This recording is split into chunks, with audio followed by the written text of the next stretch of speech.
off the ball. That wasn't the ref's fault, though. But I hope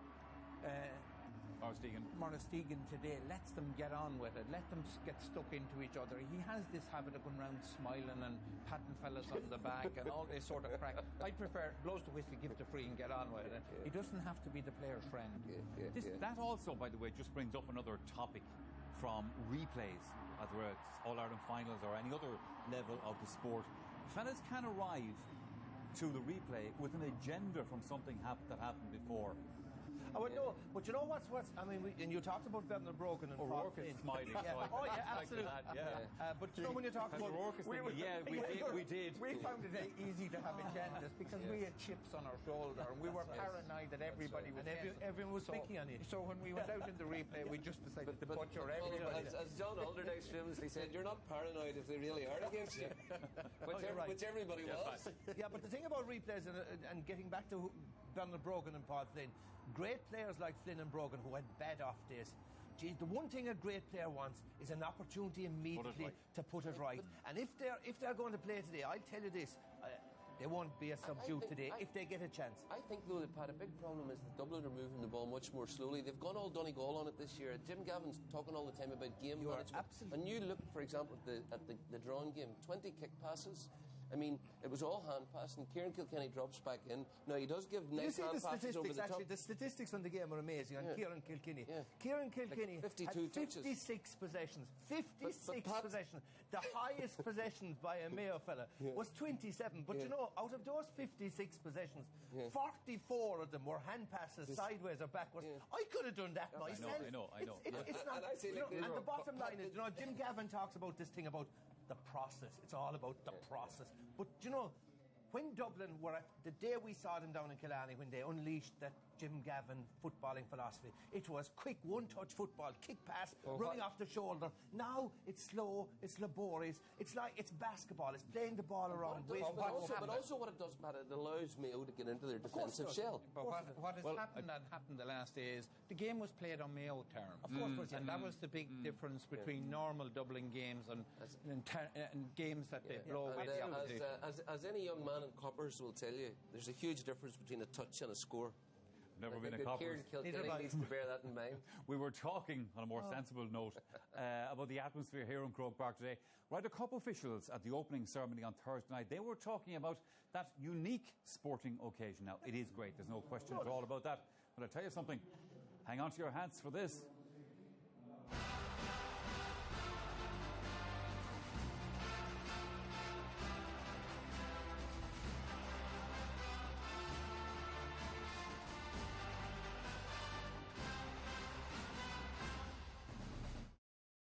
Super Value, supporting hundreds of grassroots clubs and proud sponsors of the GA Football Senior Championship.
right, Mike?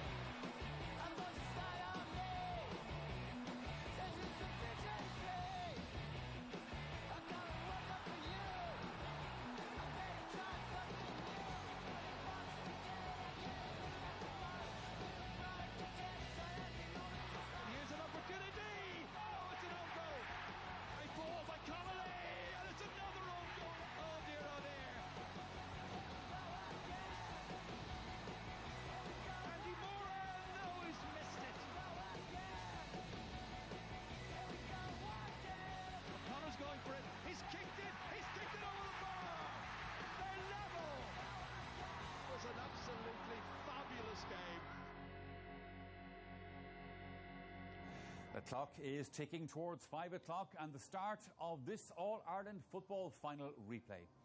OK, right now we're going to head pitch side down to join Marty Morrissey and see who he has with him.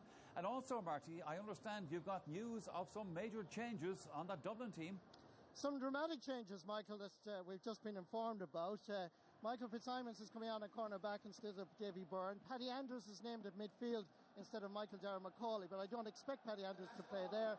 And Paul Mannion is coming in at top of the left instead of Bernard Brogan. Well, I'm joined by three legends of the game: Tomás O'Shea, Alan Brogan, former Dublin star and footballer of the year, and John Maughan, former Mayo manager and footballer. Tomás, we've just been told the news of the Dublin changes. What do you make of it? Yeah, I find it surprising enough, Marty. I thought Bastick possibly would have come in at midfield. I expected a couple of changes. I suppose a big talking point would be Bernard Brogan. You know, that's a big call to drop Bernard for the final. I don't expect Paddy Andrews to play midfield. I expect Paul Flynn will go out there. So, you know what? I'd actually admire Jim Gavin for making the changes. He's made three big calls there now, and it's up to players to answer the call. But huge calls. Alan, I'm sure your brother would be very disappointed not to be starting. Yeah, there's no doubt. It's a big call that as Tomás said, it's a big call Jim has made. But look, Bernard probably hasn't gone as well as he would have liked in the last few games. He's a very mature footballer. He's a team player. He'll take it on the chin, I'm sure. I'm sure it was a difficult last 24, 48 hours for him. I'm not sure when he was told. It's news to me now here as we speak. But look, he's a team player. He'll take it on the team. And what a man to be bringing into an All-Ireland final with 20 or 25 minutes to go. And Alan, are you surprised about Michael Fitzsimons? Because Davy Byrne has been a constant since last February. And of course, as Tomás was saying about Dennis Bastick rather than Paddy Andrews. Paddy Andrews played well the last day. But the changes, are you surprised? I think Davy Byrne struggled a little bit in the Kerry game. Paul Gainey, I think, kicked 1-4 or 1-5 in that game. So I'm not overly surprised. Michael Fitzsimons probably hasn't got as much game time as he would have liked over the last number of years, but I know from marking him and that he's a very, very sticky defender, and the rain's starting to go down here a little bit. He's the type of guy that'll get really close to a man and make it really difficult for one of the corner forwards, particularly in that slippy weather. Now, Tomás O'Shea has praised Jim Gavin for making the changes, John Maughan, but Stephen Rochford has also made a dramatic change, changing the goalkeeper for an All-Ireland final replay. It is dramatic. I'm a fan of both, incidentally. I thought David Clark is a top-class goalkeeper, but then Robbie Henley has wonderful experience as well. Now, the rumours circulated outside before the game here in the last 20 minutes that David Clark had picked up an injury. I was surprised to see Stephen making a decision of that magnitude, dropping David Clark, who's been exceptional, albeit he had a sticky patch for 10 minutes in the second half of the last day. A couple of his kickouts went awry. That said, there's a word circling as well that Killian O'Connor might be carrying a knock or an injury, and maybe Robbie has been introduced maybe for long-range freeze or something. But I'm a little bit surprised, but at the same time, buckets of experience. Stephen Rochford did tell me there in an interview a while ago there was a tactical decision to bring in Robbie Henley. Well, look, I mean, Stephen Rochford can say what he wants, Marty. Who knows what's going to happen? Yeah. I mean, if it is a brave decision like Jim Gavin, he's lucky in this regard. We don't have the resources, the depth in the squad that maybe Dublin have, particularly for outfield players. But we're lucky that we have two top-class goalkeepers. And Robbie Henley has proven himself down through the years as being an exceptional goalkeeper. So I wouldn't be overly concerned about that particular position. Alan Brogan, considering the changes on both sides, some of them, as you mentioned, surprising, do you feel that both managers have been very brave, big calls being made, and that there will be a major influence as a result of this All-Ireland final replay? Yeah, I think they certainly are brave calls. Like David Clark is probably all-star goalkeeper going into this game, so it is surprising to see him on the bench if it is a tactical decision. But I think from a Dublin perspective, to be able to bring guys like Paddy Andrews and Paul Mannion in, look, they're two guys that have gone really, really well when they have come in over the last number of games. So I suppose they've been rewarded for that form, and it certainly won't weaken the team. And as I said, to have 2 or 3 guys, Michael McCauley, like Burner coming off the bench, will give Dublin a huge impetus in the second half. And they probably, in the last couple of games, haven't got that impact off the bench they would have liked, so hopefully we get it today. Tomas O'Shea, in terms of the verdict, who are you going for, considering all the information we now have at our disposal? Yeah, Marty, I suppose, look, it'll come down to, I think the Dubs are a small bit flat start in the last day. The first 15-20 minutes will be brilliant, I think. I think the Dubs will tear into it. I think it'll come down to both sets of forwards. The weather suits defence today. It'll be whoever's clinical up front. You know, I think if the O'Shea brothers and the O'Connor brothers play well, I think Mayo are in with a great chance. My question is, are there too many ifs with Mayo again? And the question is, can Mayo defence hold the Dublin forwards again? I don't think Dublin forwards will be as poor again. It'll be a brilliant match. I think it's very, very hard to call. If I was forced, I have a sneaky feeling that Mayo could do it. 65 years they've been waiting to bring Sam Maguire back west. My thanks to John Mahan, Alan Brogan and Tomas O'Shea for joining us. We're looking forward to an action-packed thriller. 82,000, over 82,000. Looking forward to the replay. In the meantime, from the sideline here, back to you, Michael. Marty, there's no doubt we are looking forward to it. Dublin were supposed, Colin O'Rourke, to have named their team yesterday morning, which was late enough to begin with. Then they delayed that, blamed it last night, and obviously changed it again. So they knew what the plan was, of course. Yes. They did. And just didn't want everybody else to know. Jim Gavin has been able to sort of coast along for the last few years and didn't have to make too many major changes. No. But he's bared his teeth here in a big way. No room for sentiment. It must be the first time in a long number of years that there wasn't a Brogan starting in the Dublin attack.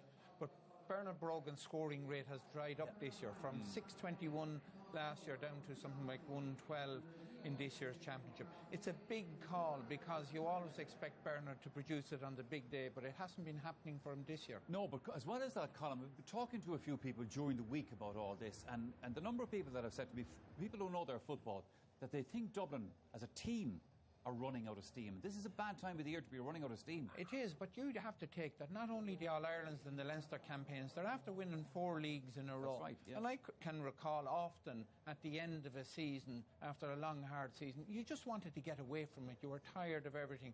And I think it's a mental staleness as much as a physical problem that Dublin are suffering from. They've lost one game, one championship game under Jim Gavin, yeah. and not a league game. So one game. So it's a huge thing. And I mean, I think Jim realised that he had to adrenalise the team. He needed to shake things up for them to find an edge.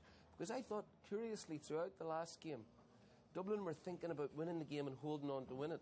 They weren't absorbed in the battle the way Mayo were. And you could see that on a number of occasions. Once, do you remember, Pat, a kick-out was kicked to Johnny Cooper, and he very casually went and flicked it up, and he was absolutely ransacked by the Mayo men and was very lucky to get a free. And quite often, Dublin seemed surprised that they weren't able to cruise through the game, whereas Mayo were fully engaged. So it's a move, I think, that was necessary to make. But that's also an important point, Pat Spillane, because if Dublin feel it necessary to make these kind of changes to a team like they are, and everybody accepts they are, Mayo need credit for that. Absolutely, and I mean, I'd like to just focus a little bit on one of Mayo's players, who probably their talisman and who I believe their key player, and that's Aidan O'Shea, who, like Brogan and like Flynn, has been playing very poor. Remember last year when he was introduced as full forward and put in full forward against Sligo in the Connacht final, scored 3-4, one of the best individual displays of last year's championship, brilliant against Donegal. But by the time Mayo got to the All-Ireland semi-final against the Dubs last year, the Dubs were ready for him because it was a bit of a one-trick pony. Mayo's only plan of attack was to move the ball quick and long into Aidan O'Shea in the forward line. And I think the big problem I see with Aidan O'Shea is that they haven't seemingly sorted out what role he should be in this year. And if Mayo are going to win, then they need a big game from Aidan O'Shea.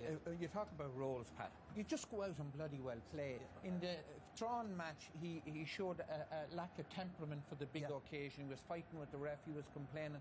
He must get on with it today. Go and take sidelines to where he should have been himself. If Mayo are to win, he has to have a big game. Yeah. As you can see, the players are lining up at the edge of the red carpet as the officials are starting to leave the pitch, and that is the cue for the President of Ireland, Michael D. Higgins, to arrive out and meet the players, and he will be doing that presently. Anxious times, obviously, for the players on both sides these last few minutes before the official ceremonies are completed.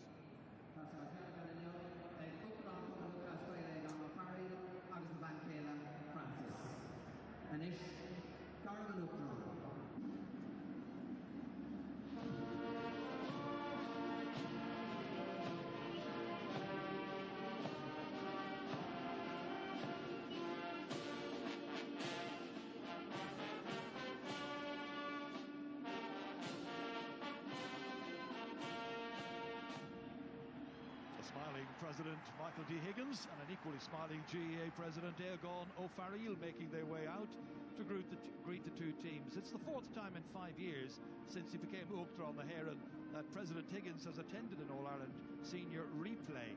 I doubt any of his predecessors witnessed quite as many. So Dublin's captain, Stephen Cluxton, kept his goal intact in the drawn match and has only conceded 2 goals in 4 All-Ireland finals. Today playing in his 85th championship game, introducing Cian O'Sullivan there on as far as James McCarthy. He'll be hoping to have a good one. Mick Fitzsimons is in from the start, as you heard as well. And the last man there, Philly McMahon. Well, the referee for today's game is Maurice Deegan from Stradvalley in County Laois. His linesmen are David Coldrick from Meath and Sean Herson from Tyrone, while Pádraig O'Sullivan from Kerry is the sideline official. The umpires are Kevin O'Brien from St Joseph's, John Flynn from the Rock Club, Tomas Moore is from Ballylinan, and Richard Oxley is from Timahoe. And now waiting patiently, Mayo's captain Cillian O'Connor has started this championship season by getting an early black card against London, and nearly 2 weeks ago, of course, salvaged a replay with that very late equalising point deep into stoppage time. Introducing Lee Keegan and his centre-half-back colleague Colin Boyle, on as far as big Shamey O'Shea, hoping to have a big day in the middle of the park with Tom Parsons. There's Kevin McLaughlin, will he be back sweeping? Aidan O'Shea. Diarmuid O'Connor hoping to improve, I think, on what happened 2 weeks ago. The last man there is, of course, Andy Moran, and likewise President Eoghan O'Farrell has a word with the Mayo players, and that completes the formal introductions. Plenty now for the two presidents to contemplate as they head off to the Ord Corla section and leave the players centre stage, engaging the usual respect handshake at the end of almost a fortnight of analysis and reflection, where the first match might have been won and where it got away from both these teams. Replays, as we know, take on a life of their own. Rarely are they just a repeat of what we've seen before, and in any case, what we saw before was utterly unpredictable. In the end there, it's Dean Rock going in there to just say hello, and Kevin McManaman does start. Final thoughts from Michael and the panel.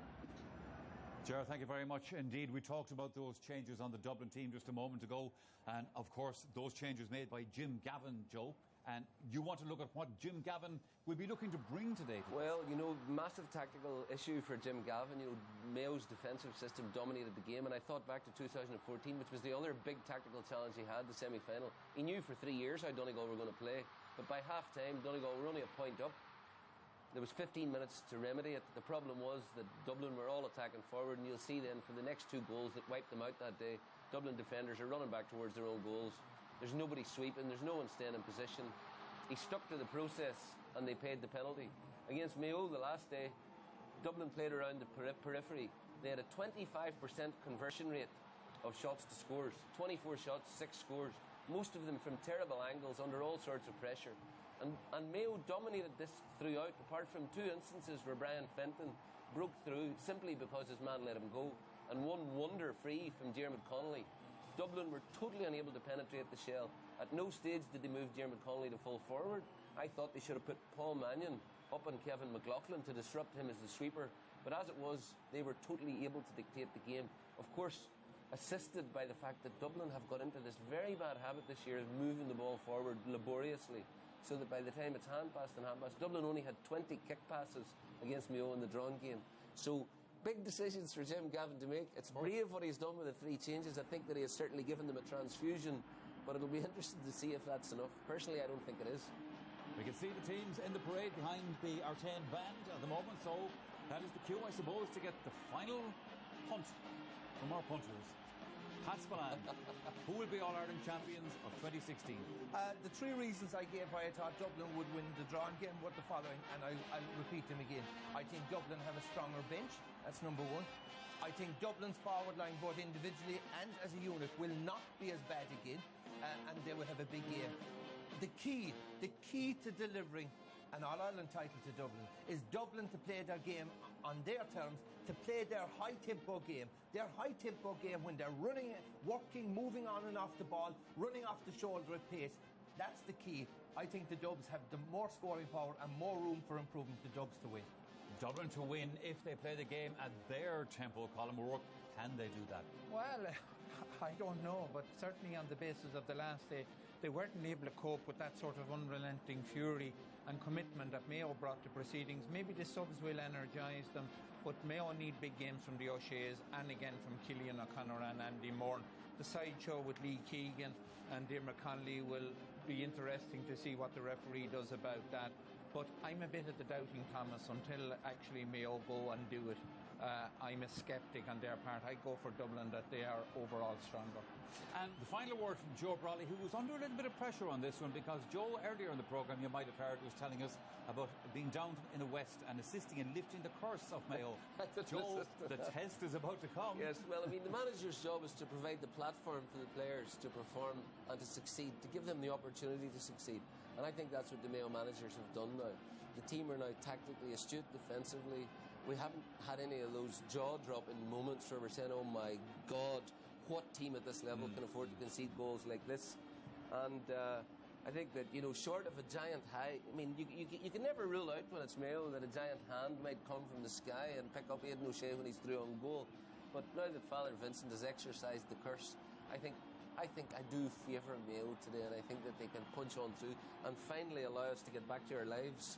That's the view from the panel, and I hope the Dubs on Hill 16 down there can actually see the match, because that plume of blue smoke is actually much thicker than it looks on the television. Now, also, by the way, don't forget, as ever here on RTÉ Television, you can get commentary on this game as Gaeilge with Gary McDonough and Dara O'Canada. Details on the RTÉ Sport website.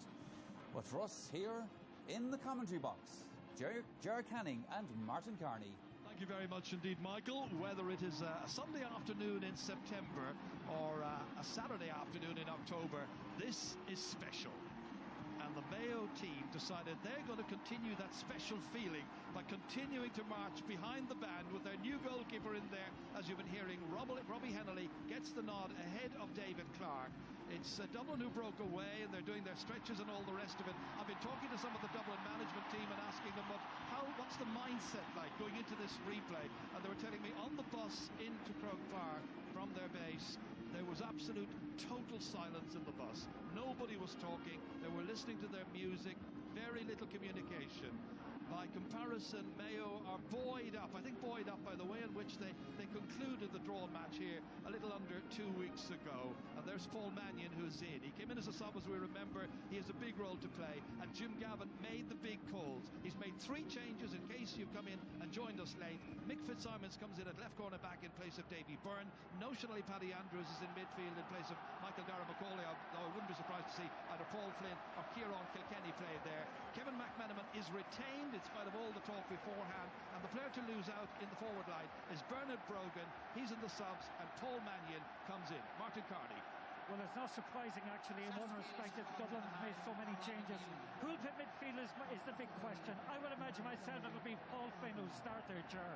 And at cornerback, Mick Fitzsimons, a noted tight marker. Presumably he will take Cillian O'Connor.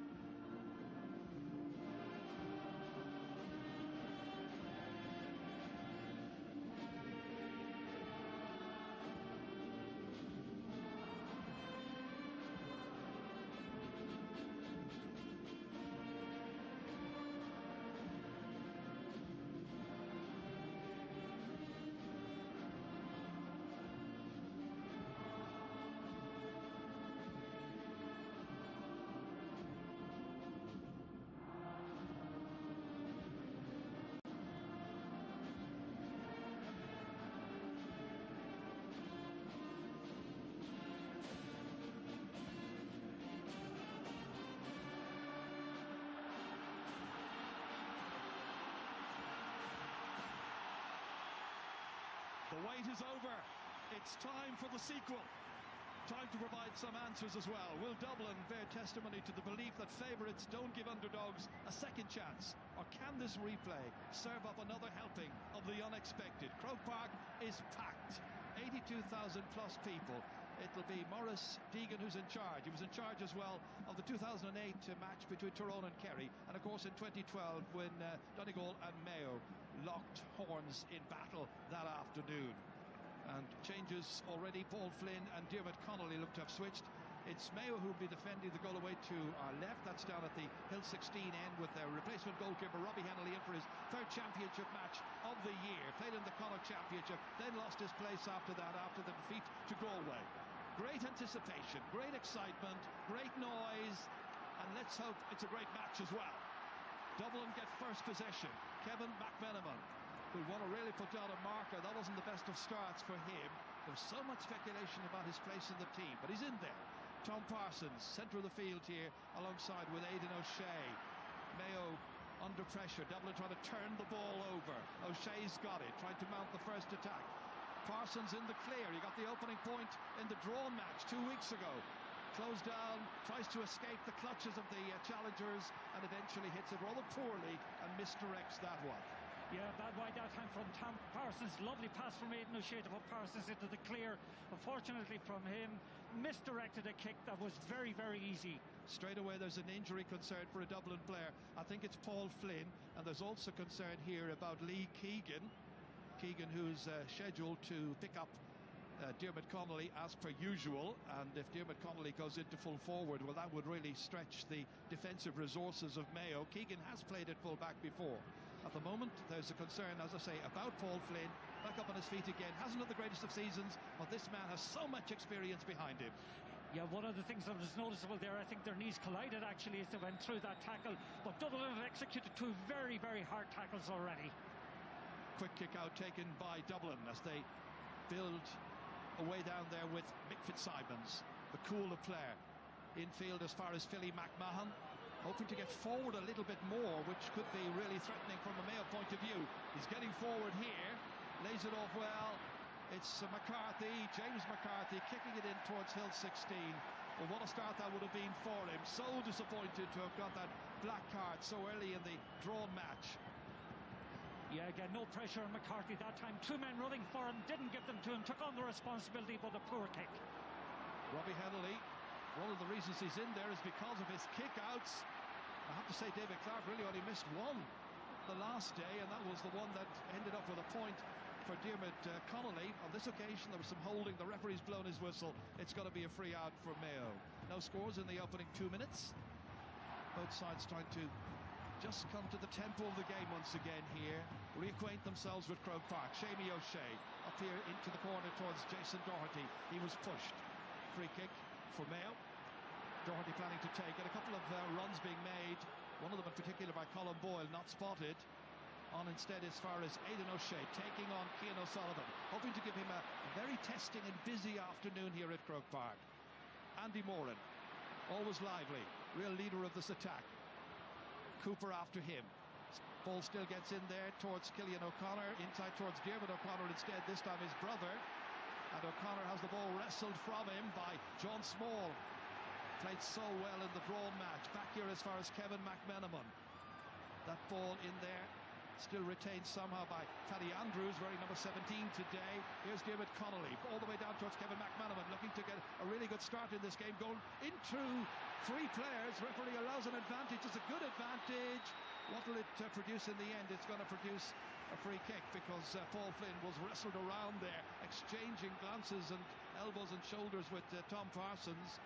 Yeah, there's so much more enthusiasm today from Dublin, so much more intensity in their game, very hard tackling, and they're going right through the Mayo tackles this time.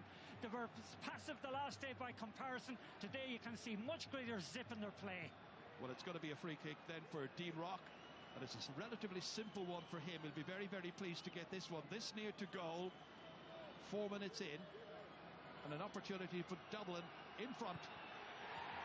Makes no mistake. Good start by Rock, good start by Dublin. Yeah, and overall both sides at the moment are really going at it hammer and tongs. Dublin are settling that little bit better. Big kick out into the middle of the park, and it's won there by Brian Fenton, touching it down as far as Kieran Kilkenny. Back in towards Fenton again. Who'll be marking him, you would wonder, after his very influential game 2 weeks ago. It's a great kick out there by Donny Bohan. Nicely on as far as Jason Doherty. Pursued here by James McCarthy. Gets it under control, hits it. The goalkeeper's got to come and collect this one. Takes it in well. Back in as far as Paul Flynn. All the way across towards Cian O'Sullivan, unmarked, nobody near him, able to measure this one down as far as Kieran Kilkenny. Gets there ahead of Kevin McLaughlin. Takes off. Looks up. Kicks it well inside here. Taken in by Dean Rock, looking for the second point. What a good start this is. 2 in a row for Rock, 2 in a row for Dublin. They've made the perfect start. Absolutely beautiful football from Dublin. Good transition of the ball. Kilkenny, wonderful crossfield ball. And there's a third kick-out lost by Mayo. It was a kick-out towards Tom Parsons, and there were 2 players on him, and one of them now, Kevin McMenamin, able to make Mayo pay for that. 3 in a row. Great start. Kevin McMenamin getting on the scoreboard when he failed to do so in the draw match here on Sunday week last. There's a confident kick if I ever saw one. Just watch again this replay. Rock gets the ball under no pressure whatsoever, and a very good score for a second point. This time it is Lee Keegan who retains possession inside his own 13-metre line. A very nervous and uncertain start made by Mayo, not helped by those kickouts. And Robbie Hennelly already under pressure. The big changes that the Mayo management made, bringing him in there in place of David Clark. But I think everybody knew that Dublin were prepared to try and take on those kickouts, go and pressurise the kick as much as possible. That they've done. And it's McMenamin again, looking down there towards Kieran Kilkenny, getting a touch on it, rocks inside, and able to fist this one over. It's 4 for Dublin. It's the dream start, and Rock's got 3. Well, they're running amok at the moment, they're Dublin, playing great football, no pussyfooting around with the ball, direct ball into the forward line, and making use so economical in their use of the ball. Diarmuid O'Connor from that kick out. They need to get motoring, they need to get a score on the board pretty quickly. Taking on a couple of Dublin backs, one of them John Small, looking to try and lay it off, but not been given any room whatsoever. Diarmuid Connolly was back helping out. They really squeezed them for space, almost smothered them in there. This time getting across as far as Donny Vaughan. Back into the centre here, kicked in the end by Paddy Durkin, and it's Paddy Durkin who puts it over the bar and gets Mayo on the board after nearly 7 minutes of play. Well, Mayo badly needed that score. Paddy Durkin drifting up, took a nice ball from, I think it was Donny Vaughan, and a very good point. But the pressure being exerted by Dublin is textbook at the moment. Youngest player on the field kicked that point, and this time it's John Small who could be in trouble with Andy Moran in that particular challenge. It'll be well worth having a look at that. Is the referee going to take any action? Have a look again here. Yeah, he loses possession here. Again, holds his leg that time and pulls him down. Very definite. Looked to me a black card situation, but Maurice Egan sees it otherwise. And again, Maurice Egan has to make an immediate call on this. I wonder, did he see it, Martin? I wonder, did he? Because the first little part of that, he fell over, and then when Moran was on the ground, you could see his hand reaching out and catching him. Yes, I think he blew maybe for the first part of it, but there's no doubt about it. There was a follow-up action that did pull back his leg. Had that been the case, what he gave the foul for, it was a black card offence. Well, Mayo have given Dublin a 4-point start, and now they begin to try and eat into that. They've got one back, and now it's Cillian O'Connor's turn. From in front of goal, no difficulty whatsoever. So now it's 4-2. 4-2, and again, that score came from a position where Stephen Cluxon's kick-out was well and truly pressurised, and Cillian O'Connor gets the point from the free. Dublin able to go short. Mayo didn't really put on sufficient pressure there. Comes out to James McCarthy. They're attacking in waves, laying it off once again to a very confident-looking Kevin McMenamin. McCarthy back again. Fenton this time, dodging inside. Very elegant player. Laid off beautifully to Dean Rock. Kilkenny then involved. Towards Fenton it came. Little over-intricate, but it might still work out. Kevin McMenamin right on the end line. Looking to try and recycle this, trying to dodge inside. Kevin McLaughlin succeeds in that task. The referee says no foul, and that's under hit in the end by Kieran Kilkenny. Didn't have the legs. That's a poor kick out again. But they get away with it this time. Donny Vaughan out here towards Aidan O'Shea, looking to try and get into this match. Several of his colleagues likewise. Yeah, he's been very tightly marked by Cian O'Sullivan. O'Sullivan normally sweeps across the line. This time he's going one-on-one on Aidan O'Shea, much more than the last time. O'Shea hoping to have a major bearing on today's game. They retain it. Tom Parsons again. Slow and measured. O'Shea once more. Laid off towards the team captain. Kicking in here. It's 1 against 2. Can Andy Moran get this one? He can. Somehow managed to get his hands on that one beyond Johnny Cooper. Then lost it. And Mick Fitzsimons is in there. Aidan O'Shea applying some pressure. And it requires Cian O'Sullivan's intervention. Helped out in the end by Philly McMahon to leisurely pass this one across as far as Paul Mannion. Mannion striding forward. Diarmuid O'Connor after him. Poor kick. Kicks it as far as Durkin, youngest player on the field. Gives it back to Shamey O'Shea. Back in as far as Tom Parsons this time, the Charlestown player. 4-2 after Mayo made a wretched start, and Dublin were at their very best and flowing in the opening 5-6 minutes.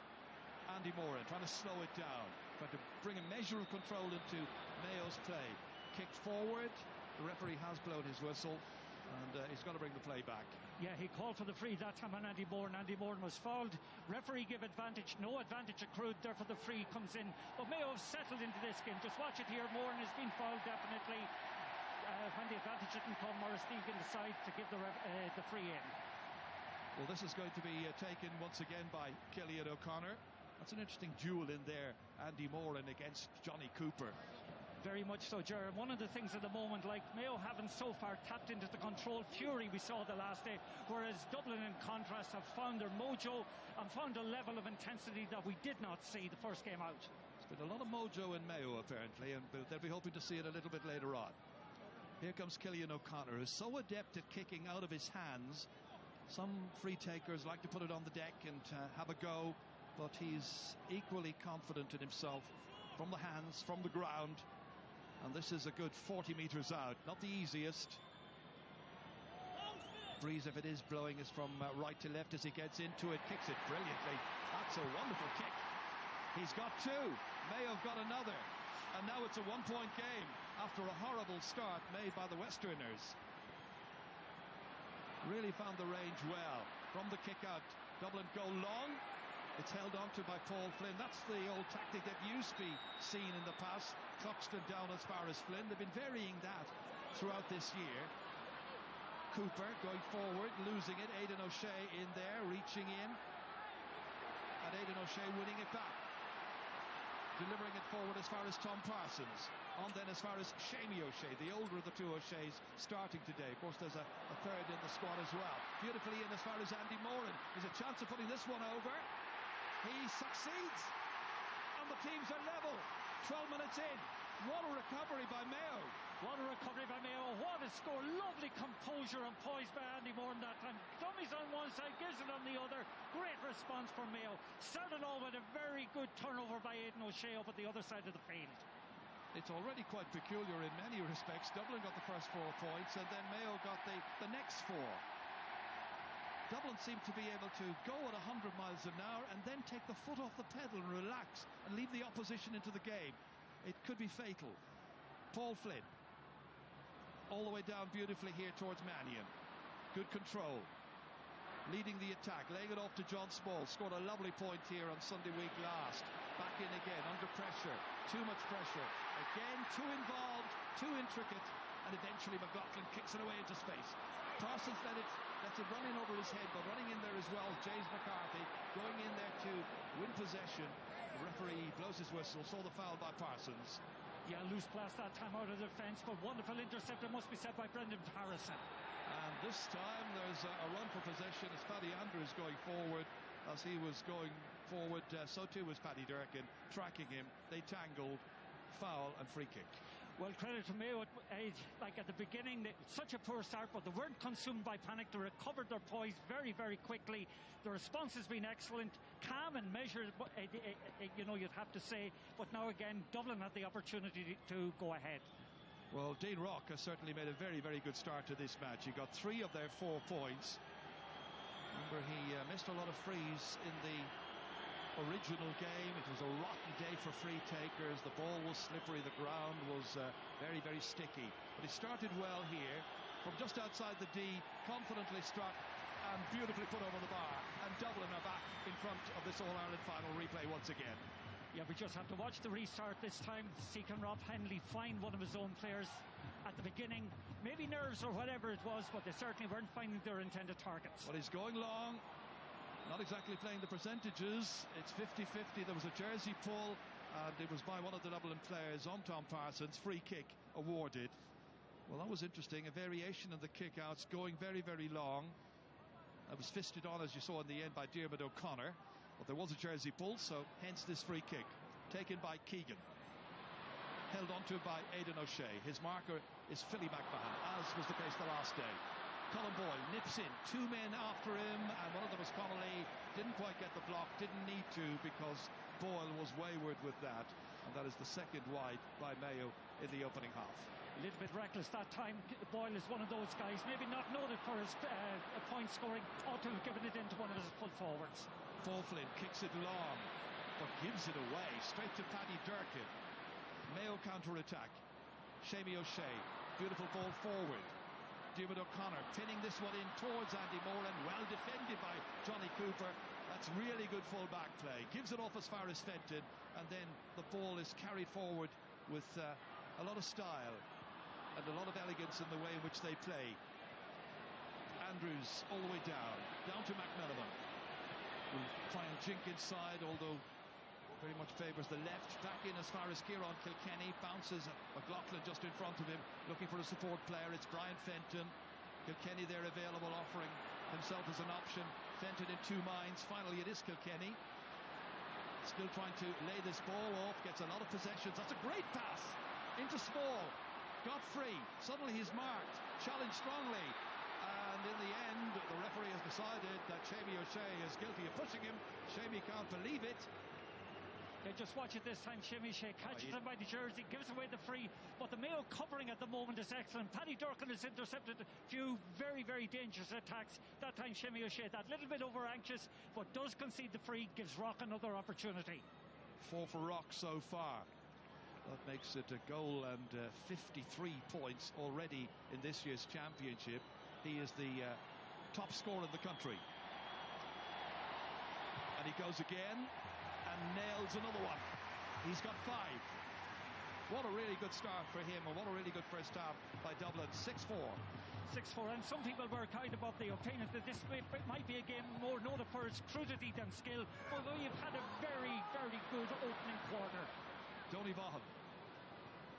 And they're hoping that today's win in the AFL down in Melbourne by Western Bulldogs, winning the title there for the first time in 62 years, will be an omen for them. Mayo hoping to try and win Sam, as you know, for the first time in 65 years. Aidan O'Shea hoping to get his hands on the trophy later on. He's done well against Cian O'Sullivan. He lays it off here. Keegan! Goal! Lee Keegan! 18 minutes are gone. It's his 4th ever championship goal. What a corker that was. Aidan O'Shea set it up for him, and it was ruthlessly struck into the back of Stephen Coxton's net. And it's Mayo who take the lead by 1-4 to Dublin's 6 points. Magnificent goal by Mayo. They had jettisoned a lot of their defensive play. That time Aidan O'Shea, who has had a very good start, got the ball, held it up until the right moment on the overlap. Keegan coming in, drilled a beautiful ball into the corner of the net. He got forward that time, completely blindsided Diarmuid Connolly, but finished it ruthlessly. That's a great response from Mayo. Well, as you can see, there is deep concern now on the medical personnel in Dublin about Johnny Cooper. Kieran O'Reilly, the physio, and Dr. Kieran O'Malley, the doctor, in there attending to him. This was some finish, dispatched clinically into the bottom corner. And it's been said that if Mayo are to win the All-Ireland, they're going to need goals. Well, they've got one here, and they have retaken the lead. They've got one that time, and in fairness, the belt that Johnny Cooper got that time came after the ball went into the net, so the referee may have a word with one of the Mayo forwards as a consequence of that. Well, there's been some first half so far. There was so much talk in the past week about this Lee Keegan versus Diarmuid Connolly tussle. At the beginning of January, Lee Keegan got a present of a pair of football boots from Diarmuid Connolly, sent in the post from Dublin, and said, you know what, we'll probably be meeting later on. And the pair of them have been tattooed into one another, must be said, over the last while, but that's a fabulous goal from Keegan. That is Johnny Cooper, happily recovered. Lost possession, however. Mayo have turned the ball over. The free kick has been taken too quickly. The referee wants to have some words. So far, Maurice Deegan has done his best to let the game flow.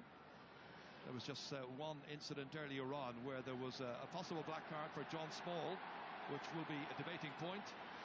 Johnny Cooper has got a black card. Oh, it's a huge loss for Dublin. That's a huge call. That's a huge call. And in his last 7 games, Maurice Deegan has issued 48 yellows, 8 blacks and 4 reds. And here's there's another black card again. Just watch it again here. Oh, that's where the legs. He pulled, I think, Donald Vaughan's legs that time. That's a hard enough call. Well, it's one of the 5 in the rule, the black card rule, which was introduced 3 years ago. So Johnny Cooper has made way, and David Byrne is the one who's going to be coming in. Davy Byrne. And disconsolate, Johnny Cooper goes off, hoping the others now can do it for him and win this All-Ireland. Well, for such an influential player to depart after 20 minutes is a massive, massive, massive blow to Dublin. It is, because he was doing a marking job on Andy Moran. He was controlling that defence. In the draw match, you could argue that Johnny Cooper was the best defender for Dublin. Right now, they need plenty of defenders because Diarmuid O'Connor is advancing with some purpose. Back as far as Tom Parsons. Here's Colin Boyle. Well, they're greatly lifted by the score of that goal a few moments ago here. Cillian O'Connor back in as far as Parsons. Parsons still. Mick Fitzsimon's trying to get a hand in there. Back it comes once more to Andy Moran.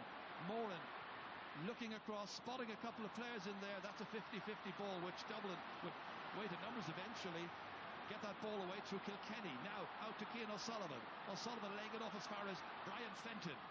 Fenton all the way down here. Picked up well. Rock laying it off. Then it's Kieran Kilkenny. Fenton once more. Big influence as ever in the middle of the park here. Diarmuid Connolly chipping it up. Yet to see the best of Diarmuid Connolly in this match. Cian O'Sullivan. Once more it's Kieran Kilkenny. Gets his hands on the ball an awful lot. It's how he uses it after that that's so important, of course. Has an eye for a good pass. Beautifully in here to Kevin McMenamin. Just a point between the teams. Dublin trailing. McMenamin moving forward there with great purpose and drawing the foul. Drawing the foul, and that time the Dublin crowd are baying likewise this time for a black card. McMenamin goes through Kevin McLaughlin that time, and he is pulled back. There is no doubt about it. Maurice Egan is having a word, I think, instead though with Diarmuid O'Connor.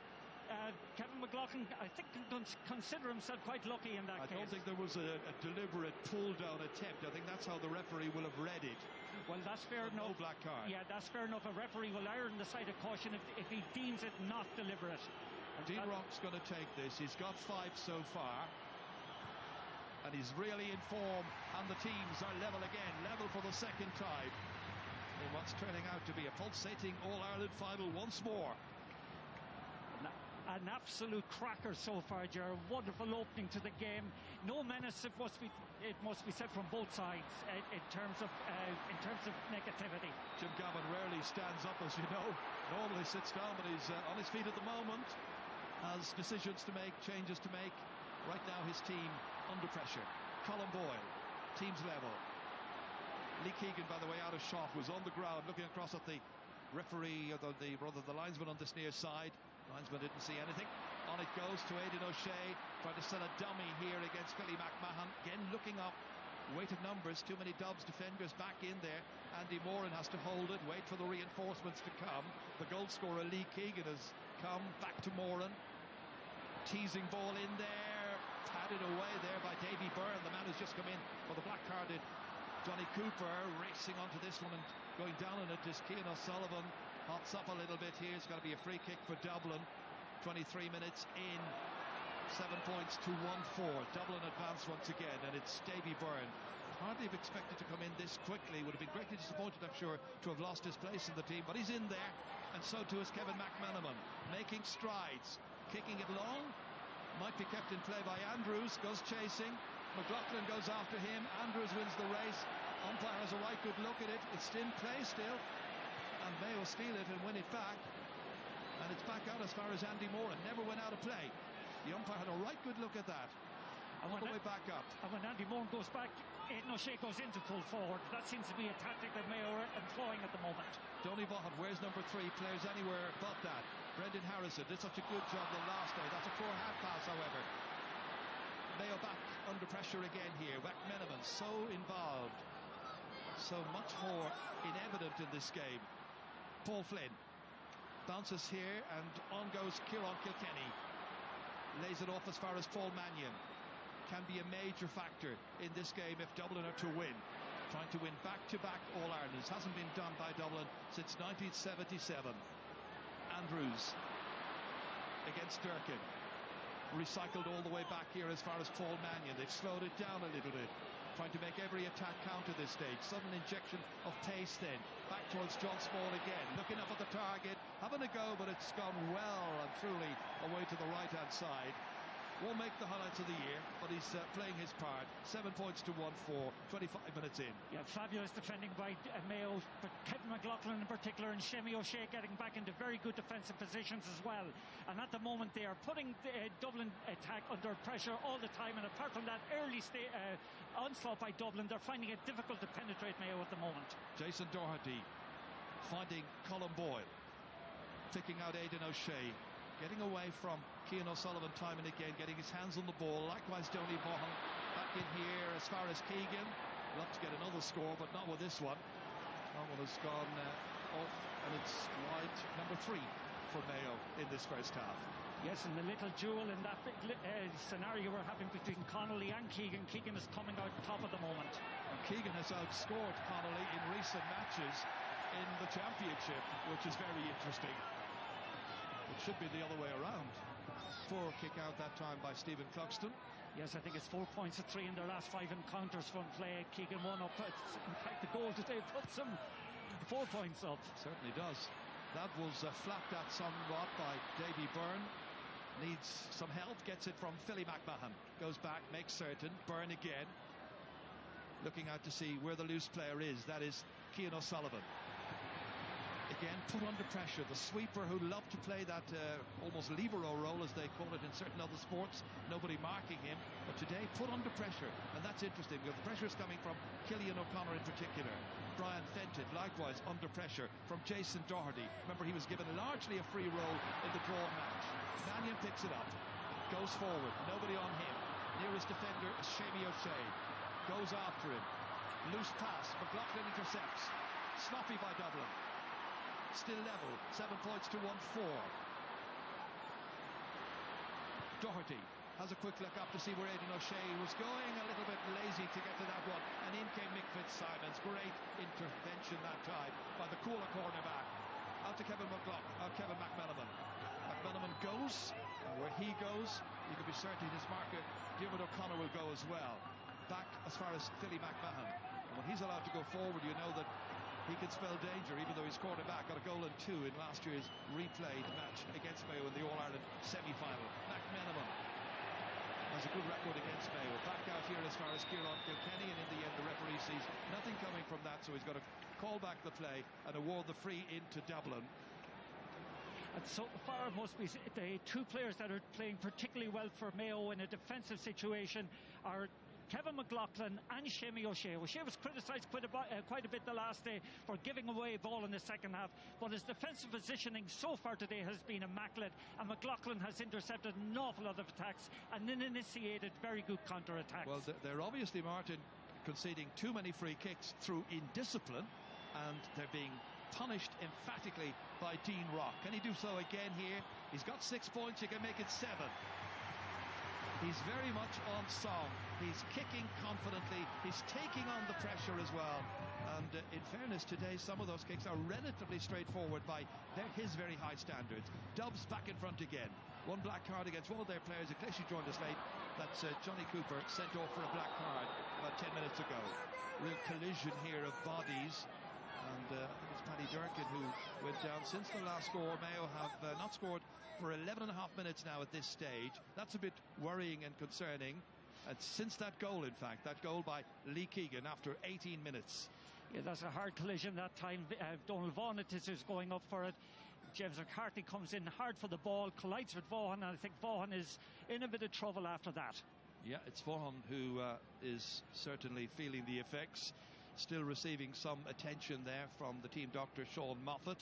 Yes, but there was nothing malicious whatsoever about that. Both players going in hard for the ball. Vaughan, unfortunately, from a Mayo point of view, came out on the worst side of it. This is a brilliant goal. This was a super score, and Aidan O'Shea played a huge part in it, and it was brilliantly finished by Lee Keegan. What about that for a score? Great score, great finish, but the timing of the pass and the actual execution are top drawer. Well, the physio, Martin McIntyre, is down there as well, along with Sean Moffat, the doctor, attending still to Donny Vaughan, and he would be a big loss were he forced out. Remember in the 2 semi-finals last year in the All-Ireland, he went off injured in one and he lasted about a half an hour in the other one, had a shoulder problem, and it greatly affected him, and they felt his loss. Right now I think it might be a question of concussion. It looks to be a concussion issue, and Sean Moffat will always err on the side of caution when it comes to something like that. Although Donny Vaughan himself seems okay at the moment, he will be a big loss because not only he's named a full-back, but there is no doubt about it, he's been excellent as an attacker as well. Well, that really was a hefty challenge there with James McCarthy. Nothing malicious, as you said, Martin. By the way, mention of full-back. The full-back right now is Lee Keegan, and he's up against the full-forward, who is Diarmuid Connolly. And there's nobody else anywhere near them. But right now, following the ball, it's Colin Boyle. 45 metres out from the Dublin goal, still going, and then his arm was full-back, and it's going to be a free in.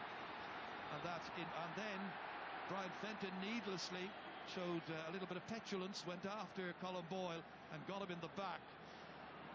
I think it was the first one, the push in the back that referee gave the free for, and now in fact he's needlessly booking, I think, Brian Fenton.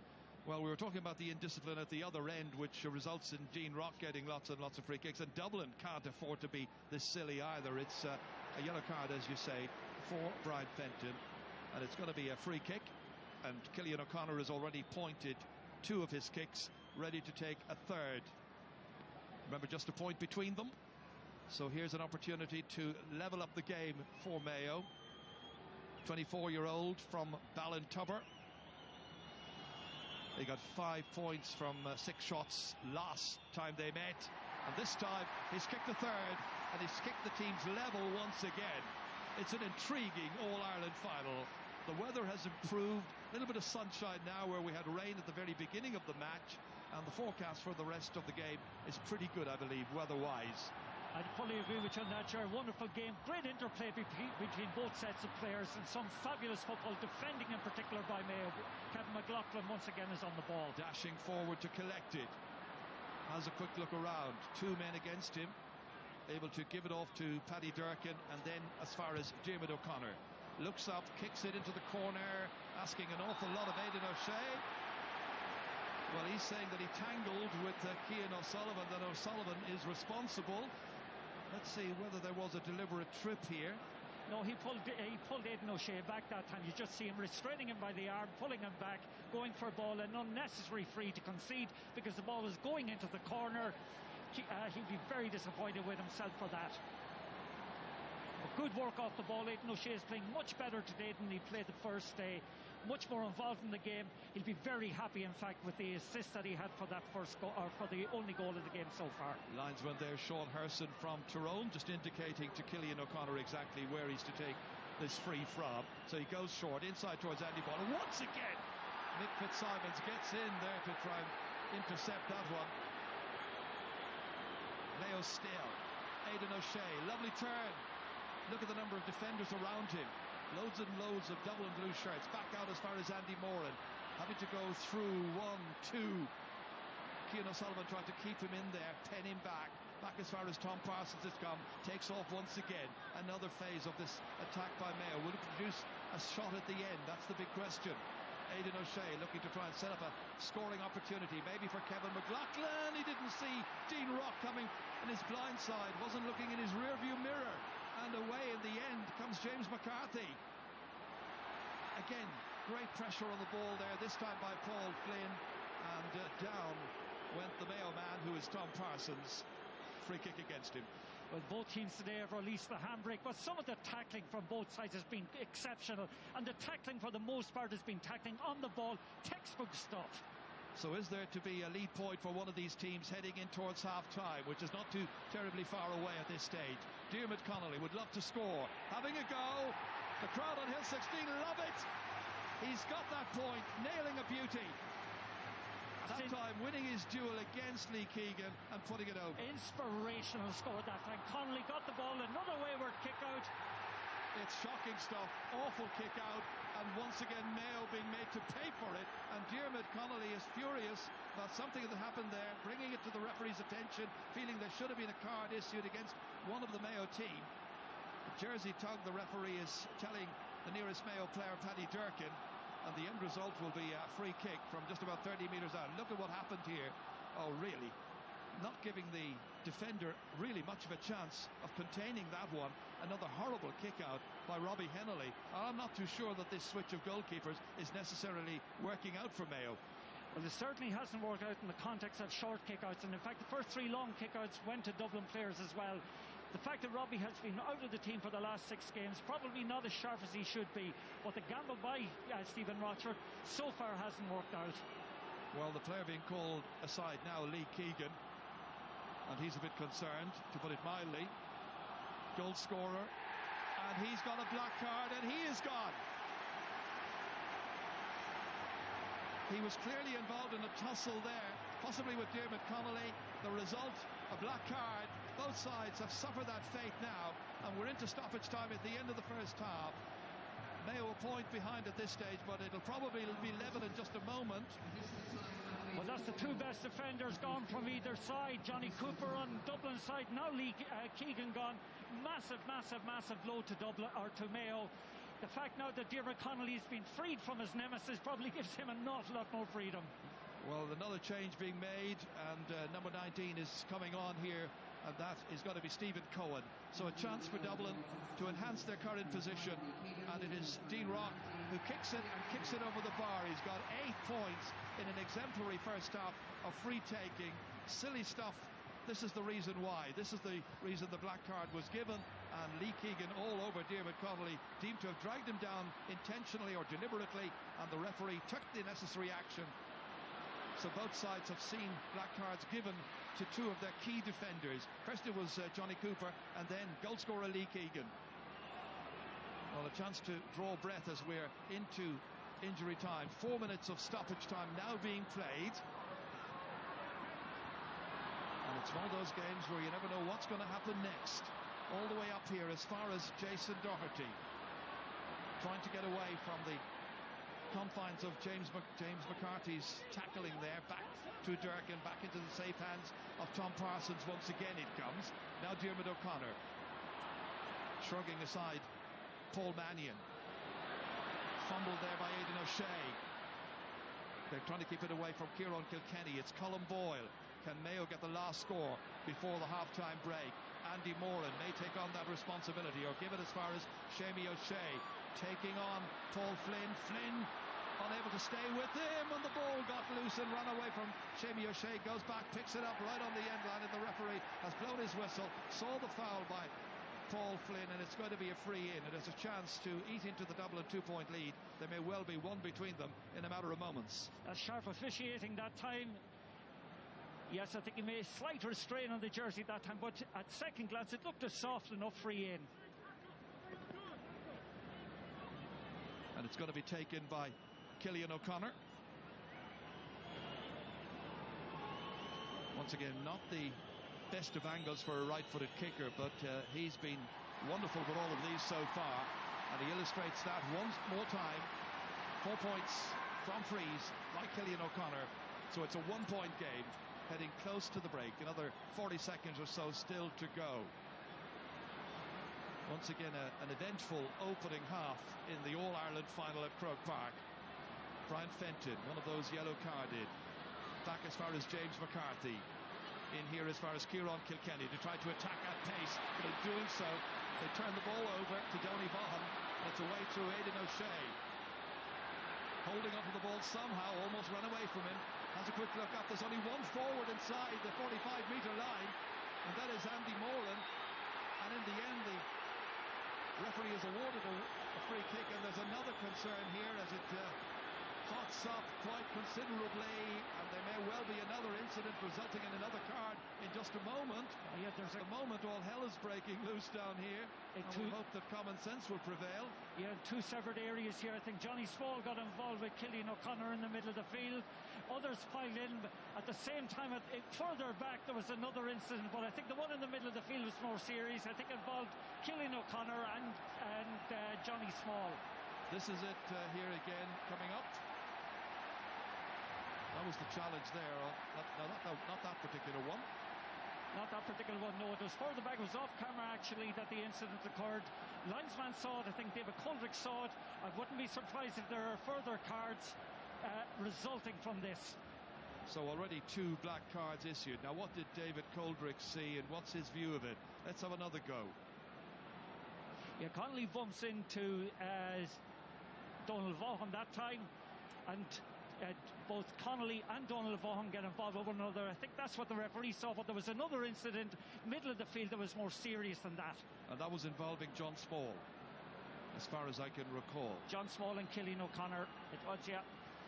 There they are there. You can see them there in the middle. They start at one another, and O'Connor's on the bottom here, but others then started to pile in. Well, certainly Cillian O'Connor is madly incensed, but what's the referee going to do? Well, I'm not sure what he's going to do. When the first incident he saw was the one between Dermot Connolly and Donald Vaughan. Now, what he decided to do with that, I don't know. He was distracted then by the second incident involving Cillian O'Connor and Johnny Small. Again, the referee and his 2 linesmen just going through exactly what happened, the sequence of events. Sean Herson seems to be the one who has had the best view of it. And they're calling for cards. They're expecting to see some action taken by Maurice Deegan at the end of all of this. And what's he going to do? Who's he going to call in first, I wonder? He's going to call in Dermot Connolly, I think. Dermot Connolly and Donald Vaughan are going to get involved here. Others are pointing out that maybe, wait to see at the other side of the field, I think they're pointing to Cillian O'Connor. I'm not quite sure what the referee is doing, because the linesman is in. Maurice Deegan is now speaking to Donald Vaughan. Yeah, Donald Vaughan there alongside him, and Dermot Connolly must be fearing the worst, because he was sent off by Maurice Deegan in the All-Ireland semi-final against Donegal back in 2011. You may remember he was involved in an incident that didn't look all that terribly serious, and I think he escaped ultimate punishment. He did play in the follow-up game. So now it's a yellow and a yellow, and is that the end of that, or will John Small? And he now fears the worst after 2 yellows have been handed out. What is his fate? He was involved in an incident earlier on where it could have been black, and it's a yellow. Yeah, I think they're very lucky. John Small, I think, is very lucky in that case that he didn't get a black card as a consequence of the incident with Cillian O'Connor. And I think the fact that the referee was distracted by that second incident maybe worked to the favour of Dermot Connolly and Donald Vaughan. So yellow cards, 3 there, dished out in the last few moments. And we've had Dermot Connolly, we've had Donny Vaughan and John Small. And in all fairness, the game hasn't been cynical. There has been a lot of crusty incidents and crusty tackles, but nonetheless it has been... Not sure he's been in alongside, but he's got blood streaming down from the side of his face there. That was Tom Parsons having to go in to get that tidied up. Barry Moran has come on as a blood substitute. We're very, very deep into stoppage time at this stage. We're way over time, as you can see. We've played 8 minutes, and we're into the 9th. Shades of what happened the last time. Yes, and I noticed Donny Vaughan and Dermot Connolly down in the Dublin goalball at the moment at one another again. Now, what about this? The goalkeeper, who was chosen ahead of David Clarke, has come up to kick this free. It may be one of the reasons why they considered him a stronger option today, but he's got to make it, and he's a huge distance out. He's 60 metres, maybe 65 metres out because of the angle. Can he put this one over and put the teams level? It's going to drop short. It drops well short, and the referee has blown his whistle at the end of a first half, which has given us much to talk about. The teams were level here on 3 occasions, but in the end, some good points by Dublin, some indiscipline by Mayo, and a great goal, of course, by Lee Keegan, coming after 18 minutes, a vital score for Mayo midway through this first half. We've seen 2 black cards issued as well, and at half-time here in the 2016 All-Ireland Football Final replay, it's Dublin who are shading. It's Dublin 10 points, Mayo 1 goal and 6.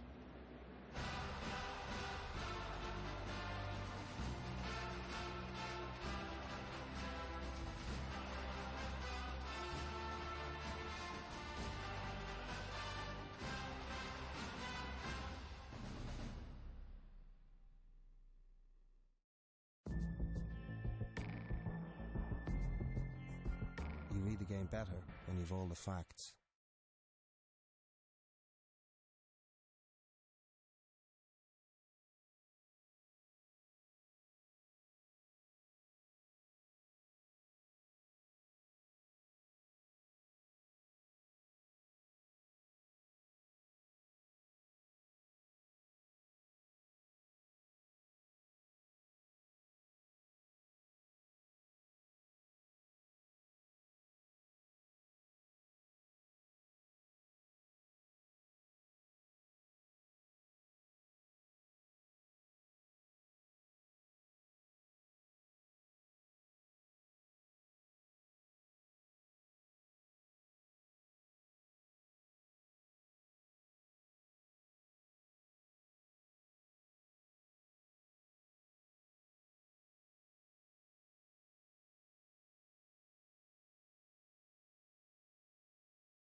Super Value, supporting hundreds of grassroots clubs and proud sponsors of the GA Football Senior Championship.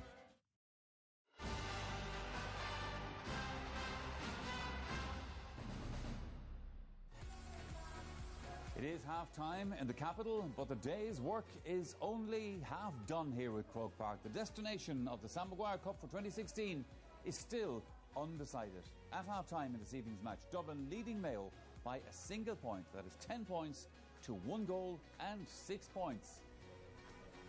Pat Spillane, Colin O'Rourke and Joe Brolly, of course, with me here in studio. There was more drama in that first half, Colin O'Rourke, as there was in the drawn match. Certainly was. I thought the first 20 minutes of the game was superb. And there was score for score and everybody was ripping into it. And it's degenerated a little bit in the last 50 minutes. There's more stuff going on off the ball. Television viewers wouldn't understand the amount of sort of little rows that are breaking out all over the place. But I thought Dublin were the better team. I think they had more energy and more direction than they had in the first match. And Mayo have been indisciplined at the back, giving away easy frees to Dean Rock. And the Rob Henley experiment has blown up in Mayo's face. They'd be better off putting Clark back in at this stage now. But Mayo are getting a bit more traction from Aidan O'Shea. And, of course, they had a brilliant goal from Lee Keegan to keep them in it. But now they've lost him, probably their most influential player, to a black card due to a poor kick-out from Henley. So the tide has certainly turned, I think, in Dublin's favour. That goal, Pat, that Colin mentioned, this was an important one for Mayo. They scored 2 goals here the last day, of course, at the wrong end. But they were struggling in the match up to this point. It was a brilliant goal, and watch, there was a lot of key elements. A brilliant kick pass. But what's vital, I think, is the role of Aidan O'Shea. He's in a central position. He's taken out Keane O'Sullivan, running at the defence, laying off the ball to Lee Keegan. Just watch. I think Aidan O'Shea today, I would agree with Colin, I think Aidan O'Shea has really stepped up to the mark today. But that was... Briefly, Pat, briefly. Right, away you go, Joe. No, I'm saying he briefly stepped up to the mark. Yeah, but I he's been drifted again. He's been taking sideline kicks. I hate to see him go to that was a great score, and like Colin said, the loss of Lee Keegan to black card. In general, Michael, the first 20 minutes was good football. The last 15 minutes has been very, very poor football. Defences are dominating. Mayo in the last 25 minutes, I thought, you know, when they had the chance to push ahead, they only got 2 scores in the last 25 minutes. They never really pushed on after Lee Keegan, and that full forward line is still isolated. As for the Dubs, I said the Dubs would win if their forwards would have to improve. At the moment, there's still no penetration in that forward line, and they're winning. You see, Colin Moore touched on this, Joe, and it's right, because at the end of that half, we had 3 yellow cards dished out, and this incident could have gone anyway, because Maurice Deegan was given a very difficult situation here. Well, I think calm prevailed. I mean, there were 2 or 3 pull-downs and wrestles, and I mean, it's yellow cards. I mean, it's unfortunate. I mean, like, I think that a part of the problem with the black cards up until now has been that in the last 5 or 6 championship games, they haven't been properly enforced, and therefore everyone's losing confidence in them. They're saying, well, why was that not one? Why is this one? So, I mean, the 2 black cards that happened today, actually there should have been 3. And I think that the most dominant feature, I think, of the game thus far has been Rob Henley's kickouts. The first 3 kickouts yielded 2 points for Dublin. The last one, Lee Keegan will say, look, he was forced to take Connolly down. And I think, the game has the well, just see, Michael, according to the letter, a strike or an attempt to strike I don't buy is that a red card. John Small is probably lucky boy. Bear in mind, because of the fact that he should have picked up I don't think so. He should have picked up a yellow card after 10 or 12 minutes. I think he's a very lucky boy. He should have picked up a black card after 10 minutes. He's a lucky boy in that. Deliberate trip with the hand. Who will claim the Sam Maguire Cup then in 2016? The second half coming up shortly.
game better when you've all the facts.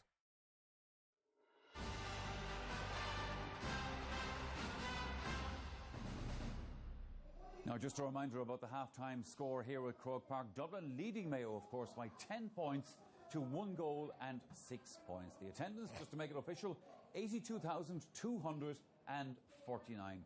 We do want to say hello to Miriam Nagel from Bangareris in Mayo, and also to Paul Nagel from Perrystown in Dublin. Now, they are watching this replay in Norway. Miriam and Paul couldn't travel because they're expecting their first baby in a couple of weeks' time. Best of luck with that. Now, Joe, we saw Mayo make a change before the match. Change of goalkeeper. Massive decision. Far too disruptive in my view, because then if Clark has to be brought back on, his confidence is down because he's been dropped. So by the 4th minute, 3 very bad kickouts from Henley, 3 points from Dublin. And, you know, this is just the sort of start that Mayo cannot afford, because at some stage during the game, you're going to have to claw back that 3 points. It's not simply a matter of getting back to 3 each. You know, you've given away 3 easy scores. You've allowed Dublin to get into the game. Dean Rock, who you wanted to put under pressure in the first 10-15 minutes and really test his mettle, got off the ground very easily with an easy point from play, an easy point from a free. But he kicked them out there too, where there was a nest of Dublin in general, it just made it easy for Dublin. And I think that, you know, the calm presence of Clark has been missed. Henley has never handled the pressure well on the big day. We've seen that before. And to compound things, we have the black card, which has been a disaster for Mayo. Lee Keegan would have thought to himself, if Connolly gets this ball and gets through, he's in on goal. I have no choice. He takes him down, he gets the black card, and then to finish it all off, the reason that we're told Henley's there is to kick the long-range frees, and he caps the half with a disastrous long-range free. So Mayo management sitting there now with all the other things they need to be thinking of. Do we change our keeper now? I think it was a huge call, and I agree entirely with the 2 boys on it. It was just too big a call to make. Joe mentioned black cards. Yeah. We had a couple of them in that first half, and one that might have been. Yeah, we're here again 2 weeks later. James McCarthy got a harsh one last Sunday week. This one, was this a black card, deliberate pull down by Johnny Cooper? Yes, I think it was on Donald Vaughan. Yes. I think genuine, yeah, he got it right. And he knows the rules. He knows the rules. It's got to be enforced. The second incident involving Diarmuid Connolly and Lee Keegan. Lee Keegan is seen clearly pulling down Diarmuid Connolly. Now, if Diarmuid Connolly stayed on his feet, it probably would have been a yellow card. But the fact that he was pulled down means black card, correct decision. But this is the problem. One column that wasn't given. This is the problem. Well, this started the game, and the ref probably didn't want to give a free black card in the first 10 minutes. But that's the most obvious of the whole lot. I think Keegan is a bit unlucky to get his, but this is a deliberate pull back. John Small, who was in trouble later, pulls down Andy Moran. Andy Moran had a chance of getting in on goal after him messing up the kick. This is what's bringing the black card into disrepute. I mean, Pat McGinnity makes the point, you've got to give them, and if you don't give them, then players say, well, I can do it, and then club refs say, well, you know, they're not enforcing the black card, why should we? Players have to know where they stand, and as it stands, the public is rapidly losing confidence in the black card. Michael, the big problem is inconsistency. I mean, where we saw 2 probably clear-cut decisions, but we saw the more obvious of the 3, John Small's, and he got nothing. And then we saw John Small 2 minutes before the end, an attempted strike on an opponent, and he gets a yellow card. So John Small is a lucky guy. But look, we've been here for years talking about the black card. It's frustrating, it's inconsistent, and it needs looking at again. I've been looking over your guys' shoulders just to the Dublin team. They're back out on the field down here. I'm not quite sure if there's any changes gone. There's been so many changes on the Dublin team. You need a half dozen referees here, but certainly Bernard Brogan would be the sort of fella who will energise the crowd if he comes on with 20 minutes to go. And of course, Owen O'Gara and Michael Darren McCauley and Dennis Bastick. Dublin have just to be official about it, they haven't any changes made at this point. I mean, it's clear, Michael, from the start. I mean, from the starting 6 forwards that started. Paul Mannion has been, who replaced Bernard Brogan, has been anonymous, a peripheral figure. Paul Flynn, who arguably was the greatest wing forward of the modern era, is playing in a deep defensive role. Yes. Kevin McMinimum, who's probably a better player as an impact sub, he's been pretty much peripheral. Paddy Andrews has been peripheral. I think the Dubs need new blood into the forward line. But they're winning the last 5 points. Yeah, but they're getting their basic shape right. You know why, Michael? For a very simple reason. They scored 10 points, and 6 of those were frees and conceded by giveaways. An indisciplined Mayo defence. I mean, I think Stephen Rocher, the Mayo manager, Colin, must be very frustrated at the end of that half with the frees they were getting. Now, I know they're trying to play defence, but nonetheless. Mayo were hitting hard the last day, but they weren't giving away silly frees. But an even bigger problem nearly for Mayo up front is Cillian O'Connor hasn't really really contributed from play, and Diarmuid O'Connor's poor form has continued. Now he's a bit better. The only saving grace is that Aidan O'Shea has been significantly better, but he still hasn't had the impact Mayo needs to win the game. We look at reasons why Mayo have never won an All-Ireland, and you always look up front as being the problem. In that first half, 40 minutes was played, and one Mayo forward got 1 point from play. That's why they're behind at half-time. All right, that's a fair point. All right, now let me just tell you that after this evening's match, we will be sending some lucky viewer off to Abu Dhabi with spending money. Do watch out for that. Okay, then, let's go back to Ger Canning and Martin Carney. Thank you, Michael. I've just spotted a change. The last man to come out of the dressing room was Conor O'Shea, the younger of the O'Sheas, the 23-year-old. And I'm just looking to see who he has replaced. Any ideas, Martin? No, just looking around at the moment. Do I see his brother Aidan is out around the middle of the field? I don't actually see who it is at the moment. We'll continue, we'll find out. Second half gets underway, and it's Dublin who are ahead by a point. And it's Tom Parsons once again who makes the initial thrust forward here. He was being held back. It's going to be a free kick. But 23 is in. He's the guy who got that great goal against Tipperary, of course, that settled the affair in the end of the semi-final. A change made by Stephen Rochford. Yes, I think he's in for Donald Vaughan. Remember, Donald got a belt towards the end of the half, probably got concussion. That's who he's in for. He's a big loss, Donald Vaughan. And Diarmuid O'Connor trying to go forward here, wrapped around in the end by a combination of Dublin backs. It results in a free in, and it's an opportunity for Mayo to level up the game right at the very start of this second half. Remember the real impact they made on the game in the opening 10 minutes of the second half last time, when we were expecting a big, huge show from Dublin. The third quarter, the so-called moving quarter. And speaking of big shows, Stephen Cohen has been giving a very interesting assignment for the second half. He's been asked to mark Diarmuid Connolly, captain of the under-21 All-Ireland winning team this year. That's a big step up for him. Well, it's like for like. Keegan got off because of the black card. Cohen on. Right now it's Cillian O'Connor, 4-pointed frees in the first half. Nothing else in terms of scores from him. But if you can keep putting over these, the Mayo fans in the crowd of over 82,000 will be very, very happy indeed. Good start to the second half, and the teams are now level for the fourth time. It's certainly a gripping All-Ireland final once again, as we anticipated. That kick out is wrestled under control there by Tom Parsons from Brian Fenton.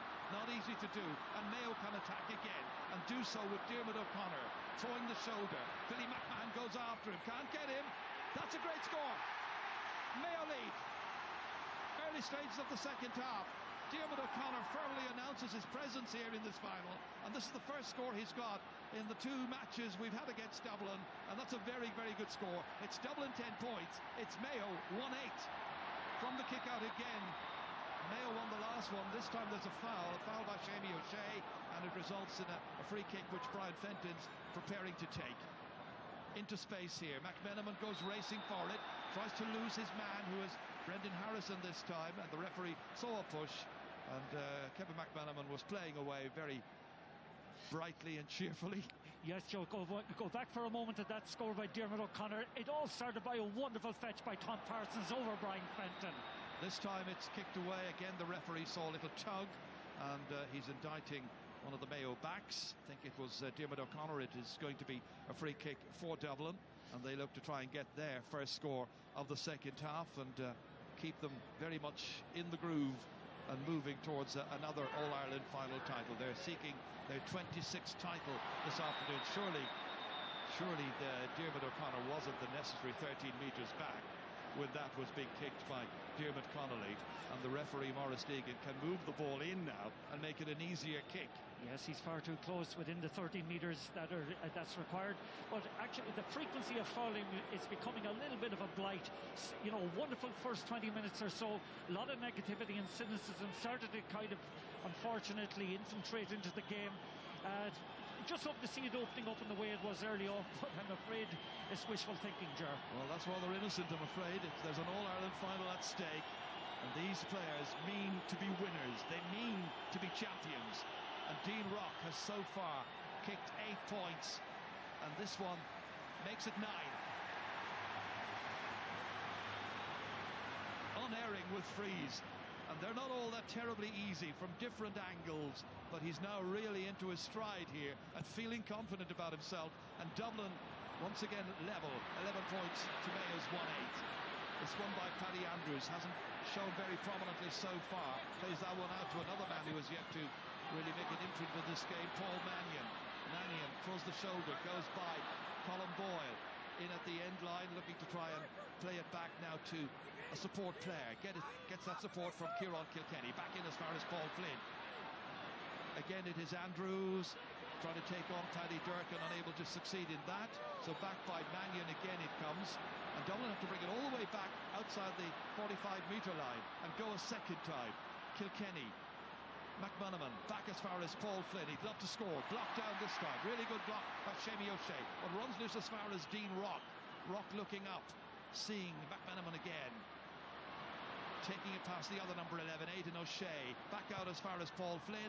He's got to drop into Henley's hands. He's nervous. He's lost it. And the referee's blown his whistle. And I think it's going to be a penalty. Oh, calamity for the goalkeeper, Robbie Henley. He fumbled it. He's nervous. And he's made a really big blunder here. And he's gifted Dublin a penalty chance. And a chance to get a goal. And a chance to go 3 points up. Well, that's an absolute calamity for Robbie Henley and for Mayo, and I wouldn't be surprised if a black card comes along with that, just to compound everything. That time a simple enough ball, routine ball to collect, made a mess of it, gives away the penalty. Probably now we'll get the black card. Well, what a day for Robbie Henley. A real nightmare for him. Throws his gloves away, concedes a penalty.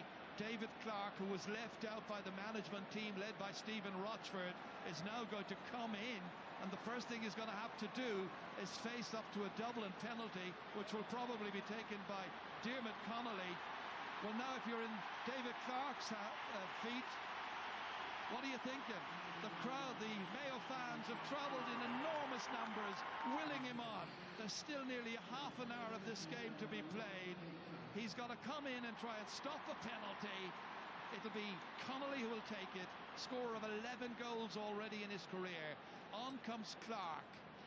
Well, certainly Mayo at this stage will have to draw on all their character and their defiant spirit to actually overcome those errors. Good second half start again. Great scores from Cillian O'Connor, and in particular from Diarmuid O'Connor. But this giveaway of the penalty, this puts the ball back in Dublin's court. Well, they gave Dublin a 4-point start. It's like the 2 goals they gave them last time from OGs. And now they've given them a penalty. And it's Connolly. It's in the 42nd minute against Clark. And he scores.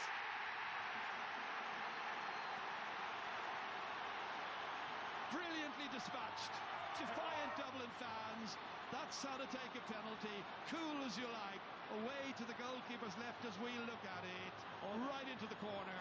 Clark made a good attempt to try and get it, but the pace of the ball just carried it in, and it's now 1-11 to 1-8. That's as good a penalty as I've seen, considering the circumstances, the pressure he was under, the delay in taking it, but that was pure textbook, beautiful score. So once again, Mayo have to try and climb up that mountain. They had to do it the last time. They have to do it again here, as Diarmuid O'Connor, having scored a little while ago, goes through, changed his direction. Philly McMahon came across him. There was contact, and in the end, it was the foul there that was committed by Diarmuid Connolly. Free in. Diarmuid Connolly that time gave away the free. Luckily enough, like for a guy who's on a yellow card at the moment, he has to be very, very careful about his tackling. That time he came in from behind, gave away, it's very, very soft free to Mayo. But as I said to you, for a guy who is carrying a yellow and who's been in danger on 1 or 2 occasions of incurring a black, he just needs to ease off. Well, this is Stephen Rochford, and he can only contemplate about the change that they made. Best intentions of all of that, but it just didn't work out because Robbie Henley, quite honestly, didn't have enough match practice of late at this high standard, and leaving him on and David Clark off simply backfired, and Mayo are once again having to try and do it against all the odds, but they are 1-11 to 1-8 down, and they can make it a 2-point game here, and there is loads of time left. Yeah, when you think about it, Robbie Henley hadn't started the game since the Galway game, which is on June the 18th, hadn't got the match practice, coming into a cauldron like this, probably needed to be sharpened up somewhat, had too many errors today. His confidence was shot by the time that high ball came in on him. They've got to blank out that out of their heads at this stage. Still over 25 minutes to play. Cillian O'Connor has been assured so far, and he remains very, very accurate, and he's got a sixth. 1-11 to 1-9. 2 black cards for Mayo, 1 black card for Dublin. Kick out to be taken by Stephen Cluxton. Goes long, very long, into the hands of Paul Flynn, like old times. Gives it off to Cian O'Sullivan. O'Sullivan racing forward, hits the pass rather hurriedly. Then the challengers come in. Mannion attacks that one, gets it. Then it's Andrews coming in after him, challenged by Paddy Durkin. Breaks loose here to Diarmuid O'Connor, and Diarmuid O'Connor down under the weight of that challenge, fouled. Free kick deep inside his own 45-metre line. Here it is again here as O'Connor was coming down, and there was Mannion coming in, and Boyle didn't like it one little bit. Away comes Kevin McLaughlin, racing forward here. Mayo 2 down, lots of time left. Here's Seamie O'Shea, confronted by Paul Flynn. Tries to get away from him, slips it forward here, intended there for Stephen Cohen, lost however, and Kieran Kilkenny, very mobile, always involved, gives it to Philly McMahon. McMahon across here to John Small. It's Diarmuid Connolly, the penalty goal scorer after 42 minutes, taking on Aidan O'Shea, slipping it forward towards an attacker who was meant to get to that, but it's Tom Parsons who got there ahead of Kevin McMenamin. Yes, I think what happened this time, Aidan O'Shea pulled back Connolly, just kind of hooked his arm. Referee deemed it a free. Bernard Brogan is about to be introduced by Dublin, I understand. And that will give the Dubs a big boost, you can be sure, after the referee has sorted out this little contretemps. Play continues. Referee has noted what's going on behind him and allows play to continue. It's with Conor O'Shea. A goal and a point against Tipperary. In here to older brother Aidan. Here's Tom Parsons, held onto by Seamie O'Shea. Whoa, that was a clumsy challenge by Paul Flynn, and he could be in some difficulty as well. It's a neck-high challenge. That's a definite booking. And it's a yellow card for Flynn. Too many cards being issued at this stage. The referee not having any alternative. It's the way in which the game is panning out. So Bernard Brogan comes on, and the player who's going off is Paddy Andrews. Yeah, Andrews hadn't got much of an impact today. Brogan now will come in and hope to put the poor game he has had the last day behind him. Been taken up immediately by Brandon Harrison in the corner, who did a super job on him. Now it's Colin Boyle. Tom Parsons now. Just 2 points separating the teams. Mayo coming attacking again, but at pace, and they lose it to James McCarthy. And Dublin have an opportunity now just to control the tempo of this next attack. Carried on here by Paul Mannion, showing a little too much of it there to Diarmuid O'Connor. Greatly energized, I think, since he scored his point in this second half. O'Connor down there requiring some attention, the stricken Dublin player. Well, that's one of the things you'll always get from Diarmuid O'Connor's effort. That time went hard for the ball, gave away the free. But just O'Connor is one of the guys this year. I saw him quite a bit at under-21. He more or less carried Mayo to winning an under-21 All-Ireland title. I think he has maybe been overplayed somewhat. But today, since that point, as you said, Gerard, he has regained a lot of the oomph that he had earlier, and he's getting his usual quota of work into his game. I think Jim Gavin just a little bit concerned, as they all are, about Paul Mannion. Got a knock that time. I think it was quite accidental by Diarmuid O'Connor when they were both challenging for the loose ball. Well, he's back on his feet once again, and the medical personnel have done their job. A wonderful young talent, Paul Mannion, not involved in the championship last year. It was the outstretched hand there of O'Connor that collided with Mannion's face. He's okay, and the free has been taken, or rather a line ball taken by Kieran Kilkenny. He's got it back again, and John Small's able to carry it forward here now. Inject a little bit of pace into this, pursued by Seamie O'Shea, runs on as far as Diarmuid Connolly. Connolly trying to free himself from the attentions of several Mayo players. That's not easy. And Dublin looks strong, and they challenge once again, and it's a lovely ball in here. Kevin McMenamin down with the goalkeeper. David Clark, in the thick of all of that, wins that one. That'll do his confidence a lot of good. First ball that he really had to compete for, and the goalkeeper won it. And right now it's Mayo who need to compete for everything that's going in a very, very tight All-Ireland final, trying to minimise the errors. Keith Higgins. And Mayo just have two forwards up at the moment, Conor O'Shea and Andy Moran in the full forward line. Most of the other players are trying to get behind the ball. Out once again towards Kevin McLaughlin, darting inside, moving forward with some purpose. Laid off here towards Cillian O'Connor, the team captain.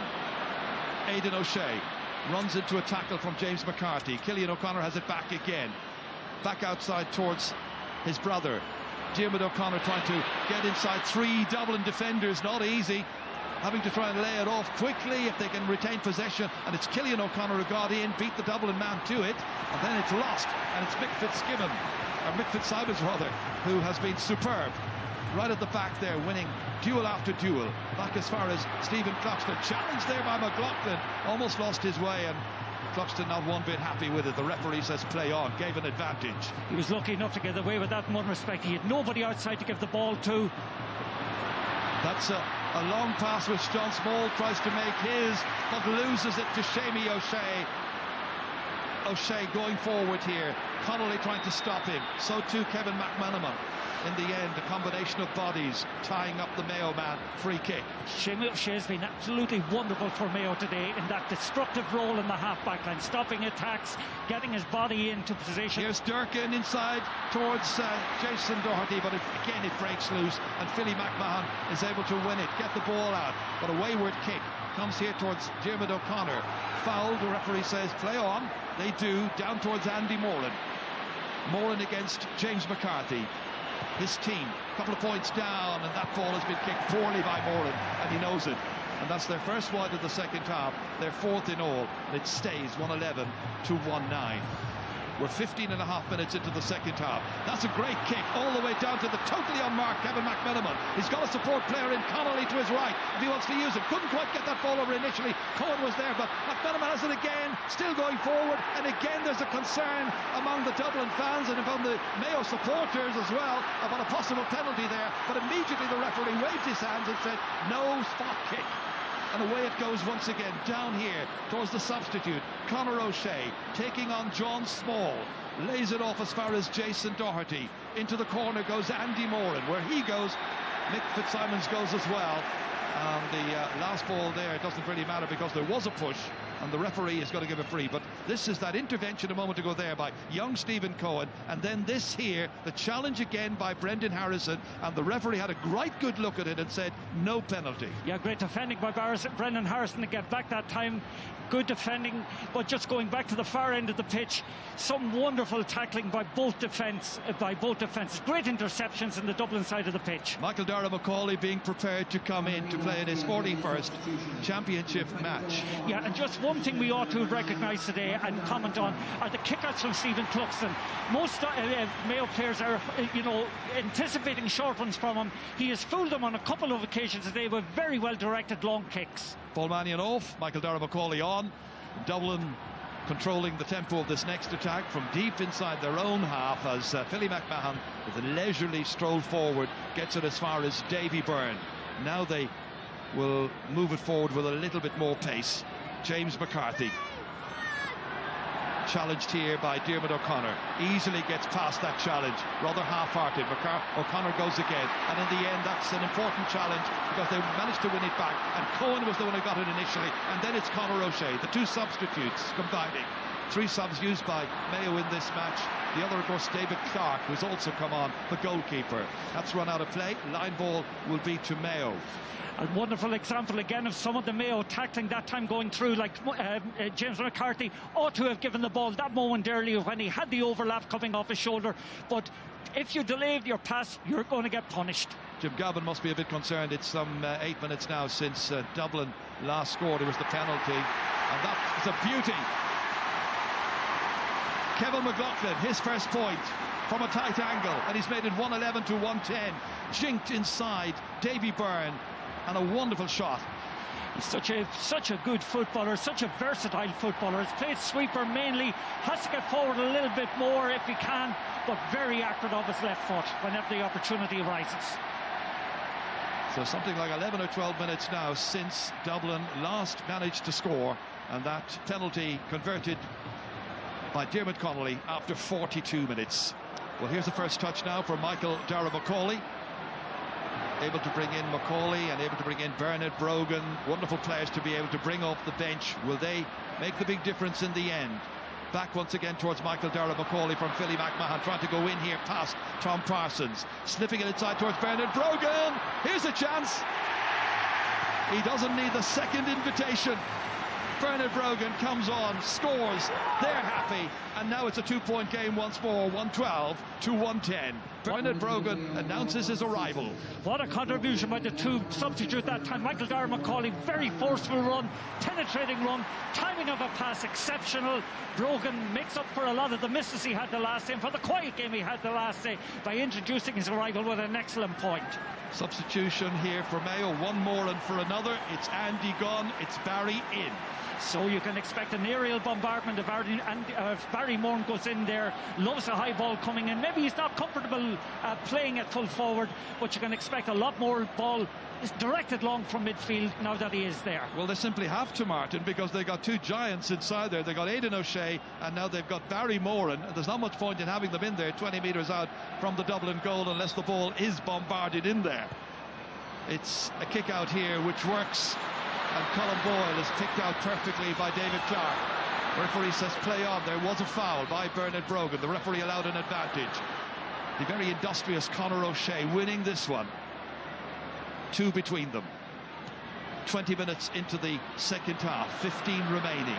Diarmuid O'Connor back here once again towards O'Shea, towards the other O'Shea, Seamus O'Shea, holding on to it. Challenge is about to come in. Cian O'Sullivan, one of them, and he skips away from Cian O'Sullivan and then boots it in there towards the two-man inside forward line. Three Dublin backs. They play it back to Paddy Durkin, who's already scored in the first half. Little muddle there with that particular build-up in that attack, so he has to go and kick it from a fair old distance. What about that? What about that for a point by Paddy Durkin? Two for Durkin, one in each half. It's a one-point game in the All-Ireland replay. It's 112 to 111. Well, for the club of the team to do something like that, to show up the responsibility of a veteran, that is a wonderful score for Patrick Durkin. Cormac Costello is the one who's going to come in now, next, in place of Kevin McManaman. Kevin McManaman has had a few very good interventions during the game, but at the moment, maybe just fresh legs could make a difference for Dublin. And with the introduction of Cormac Costello, a lot more variation to his game than McManaman might have. Who's got the stronger bench? Who's got the stronger finish? Michael Macaulay carrying it on here now, about to be challenged by Parsons, but manages to get the ball in quickly before the challenge arrives. It's Diarmuid Connolly taking on young Stephen Cohen, only 20 years of age. Back it goes once again to John Small, held on to here by Michael Macaulay, back into Flynn again, in along the corner here, dangerous situation, and in the end comes to naught. Closed out.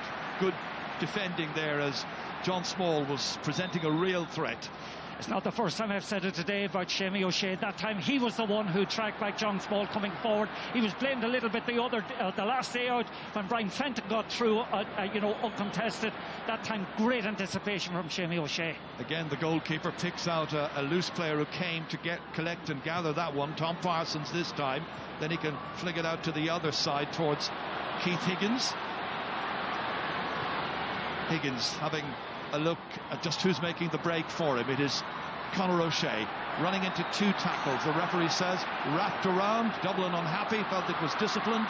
On as far as Kevin McLaughlin holds on to it, gets by Davy Byrne, then he goes forward. Then came the challenge of James McCarthy, and the referee says play on. There was a fair challenge there. Mayo and Dublin do, and in the end it's Mick Fitzsimons who comes out, plays it away, out as far as Brian Fenton, gives it out as far as Kilkenny. Kieran Kilkenny has support players near him, one of them Michael Macaulay, and then further forward towards Cormac Costello. He's only just on, he's got great pace. Can he finish here? Looks good, it's over the bar. The sub has done it.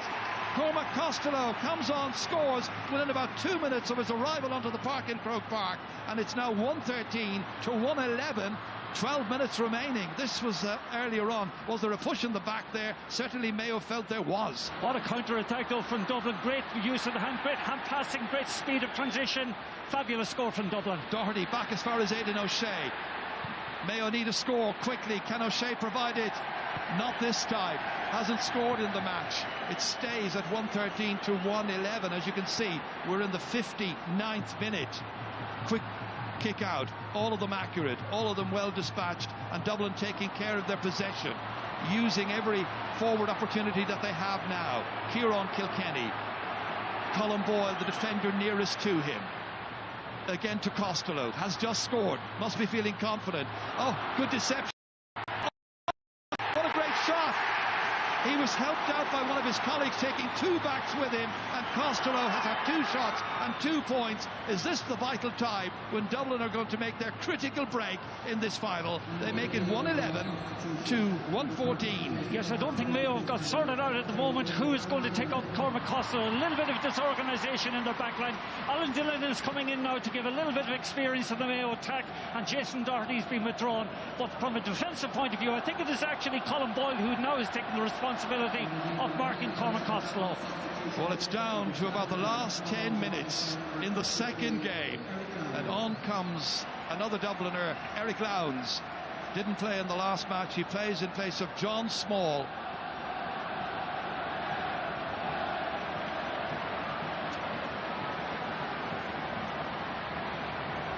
So now, who's got the big finish? A Small goes off. Can Dublin hold on and win back-to-back titles? That worried Mayo fans certainly here. Stephen Rochford made that interesting call before the match to change his goalkeeper. They got into difficulty. They've been playing catch-up for an awful lot of this game. But Conor O'Shea and company still have an opportunity. Only 3 points in it. Laid off here towards Alan Dillon. Hits it in, big huge one in, Cluxton fists it out, taken back by Aidan O'Shea, down he goes, referee has a look at it, still he's challenged, referee still looking at it, O'Shea comes out with it, gives it off, Dublin and Mick Fitzsimons try to get it, and Mick Fitzsimons gets it, out to Costello, out to Diarmuid Connolly, and Dublin breathe a collective sigh of relief. Connolly has it. Good expansive play, across to Kieran Kilkenny, on his shoulder he's got James McCarthy. Ahead of him, Bernard Brogan sauntering forward here. McCarthy takes it up. Dean Rock comes back out for it. Only 1 pointed free in the second half for him, but he did so much damage to Mayo in the opening 35. Michael Dara McCauley jinking in this way. It's Bernard Brogan. What a block! Brilliantly done that time. That's Brendan Harrison who blocked that one out. And there's a free kick. Foul on Diarmuid O'Connor.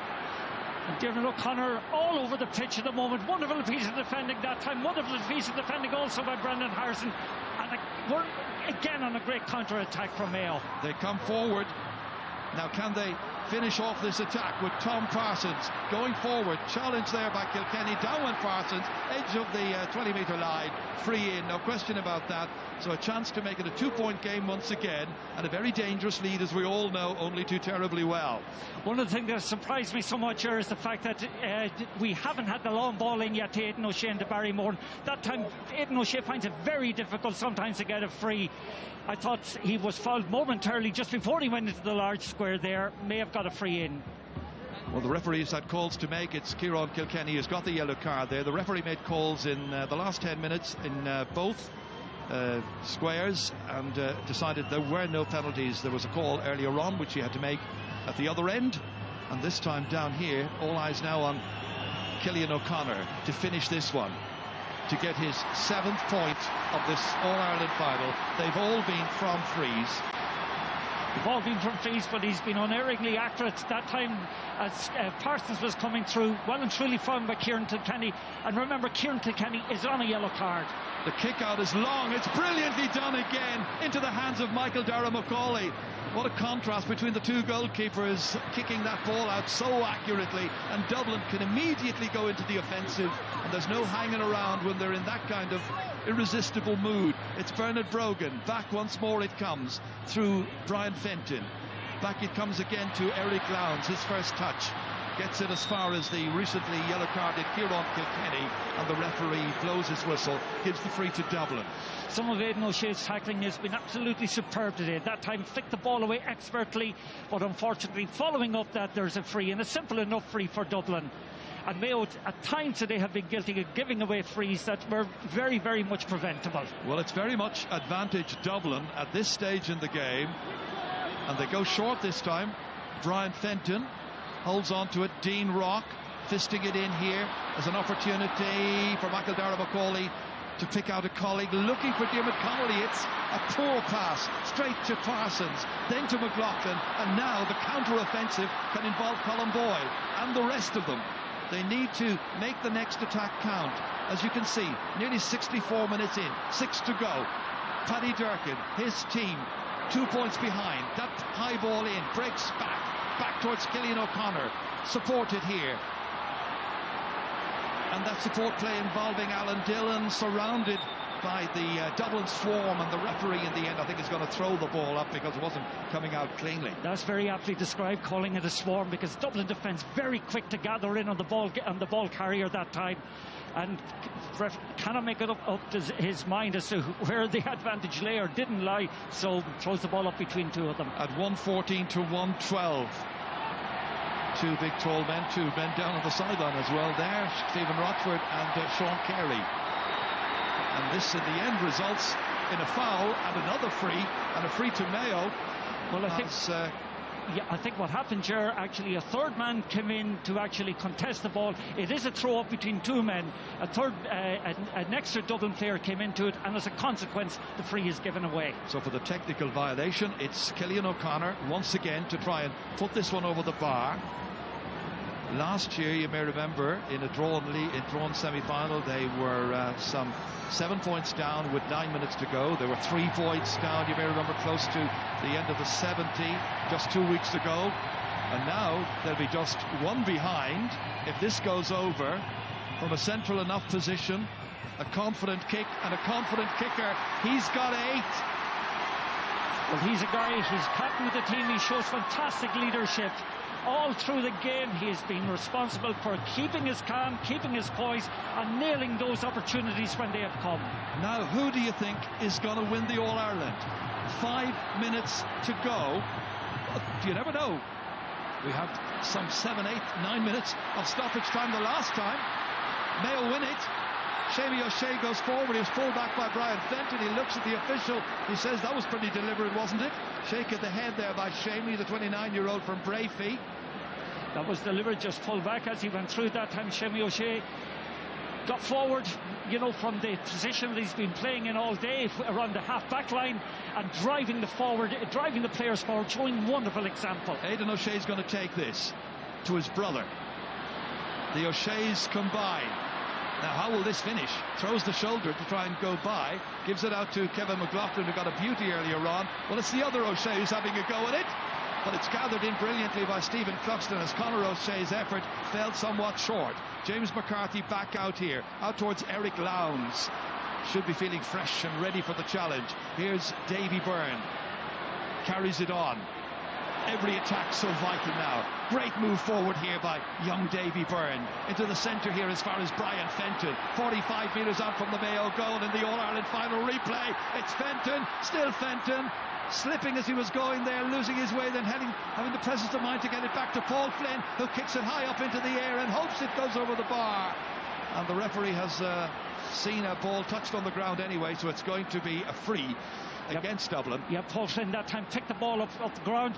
Ball had it been given by Fenton that time going forward. There was a split second when a goal was on, but correctly the referee called it that time. A pick up from Flynn gives Mayo the opportunity to counteract once more. A 1-point All-Ireland final heading towards its conclusion in the 68th minute.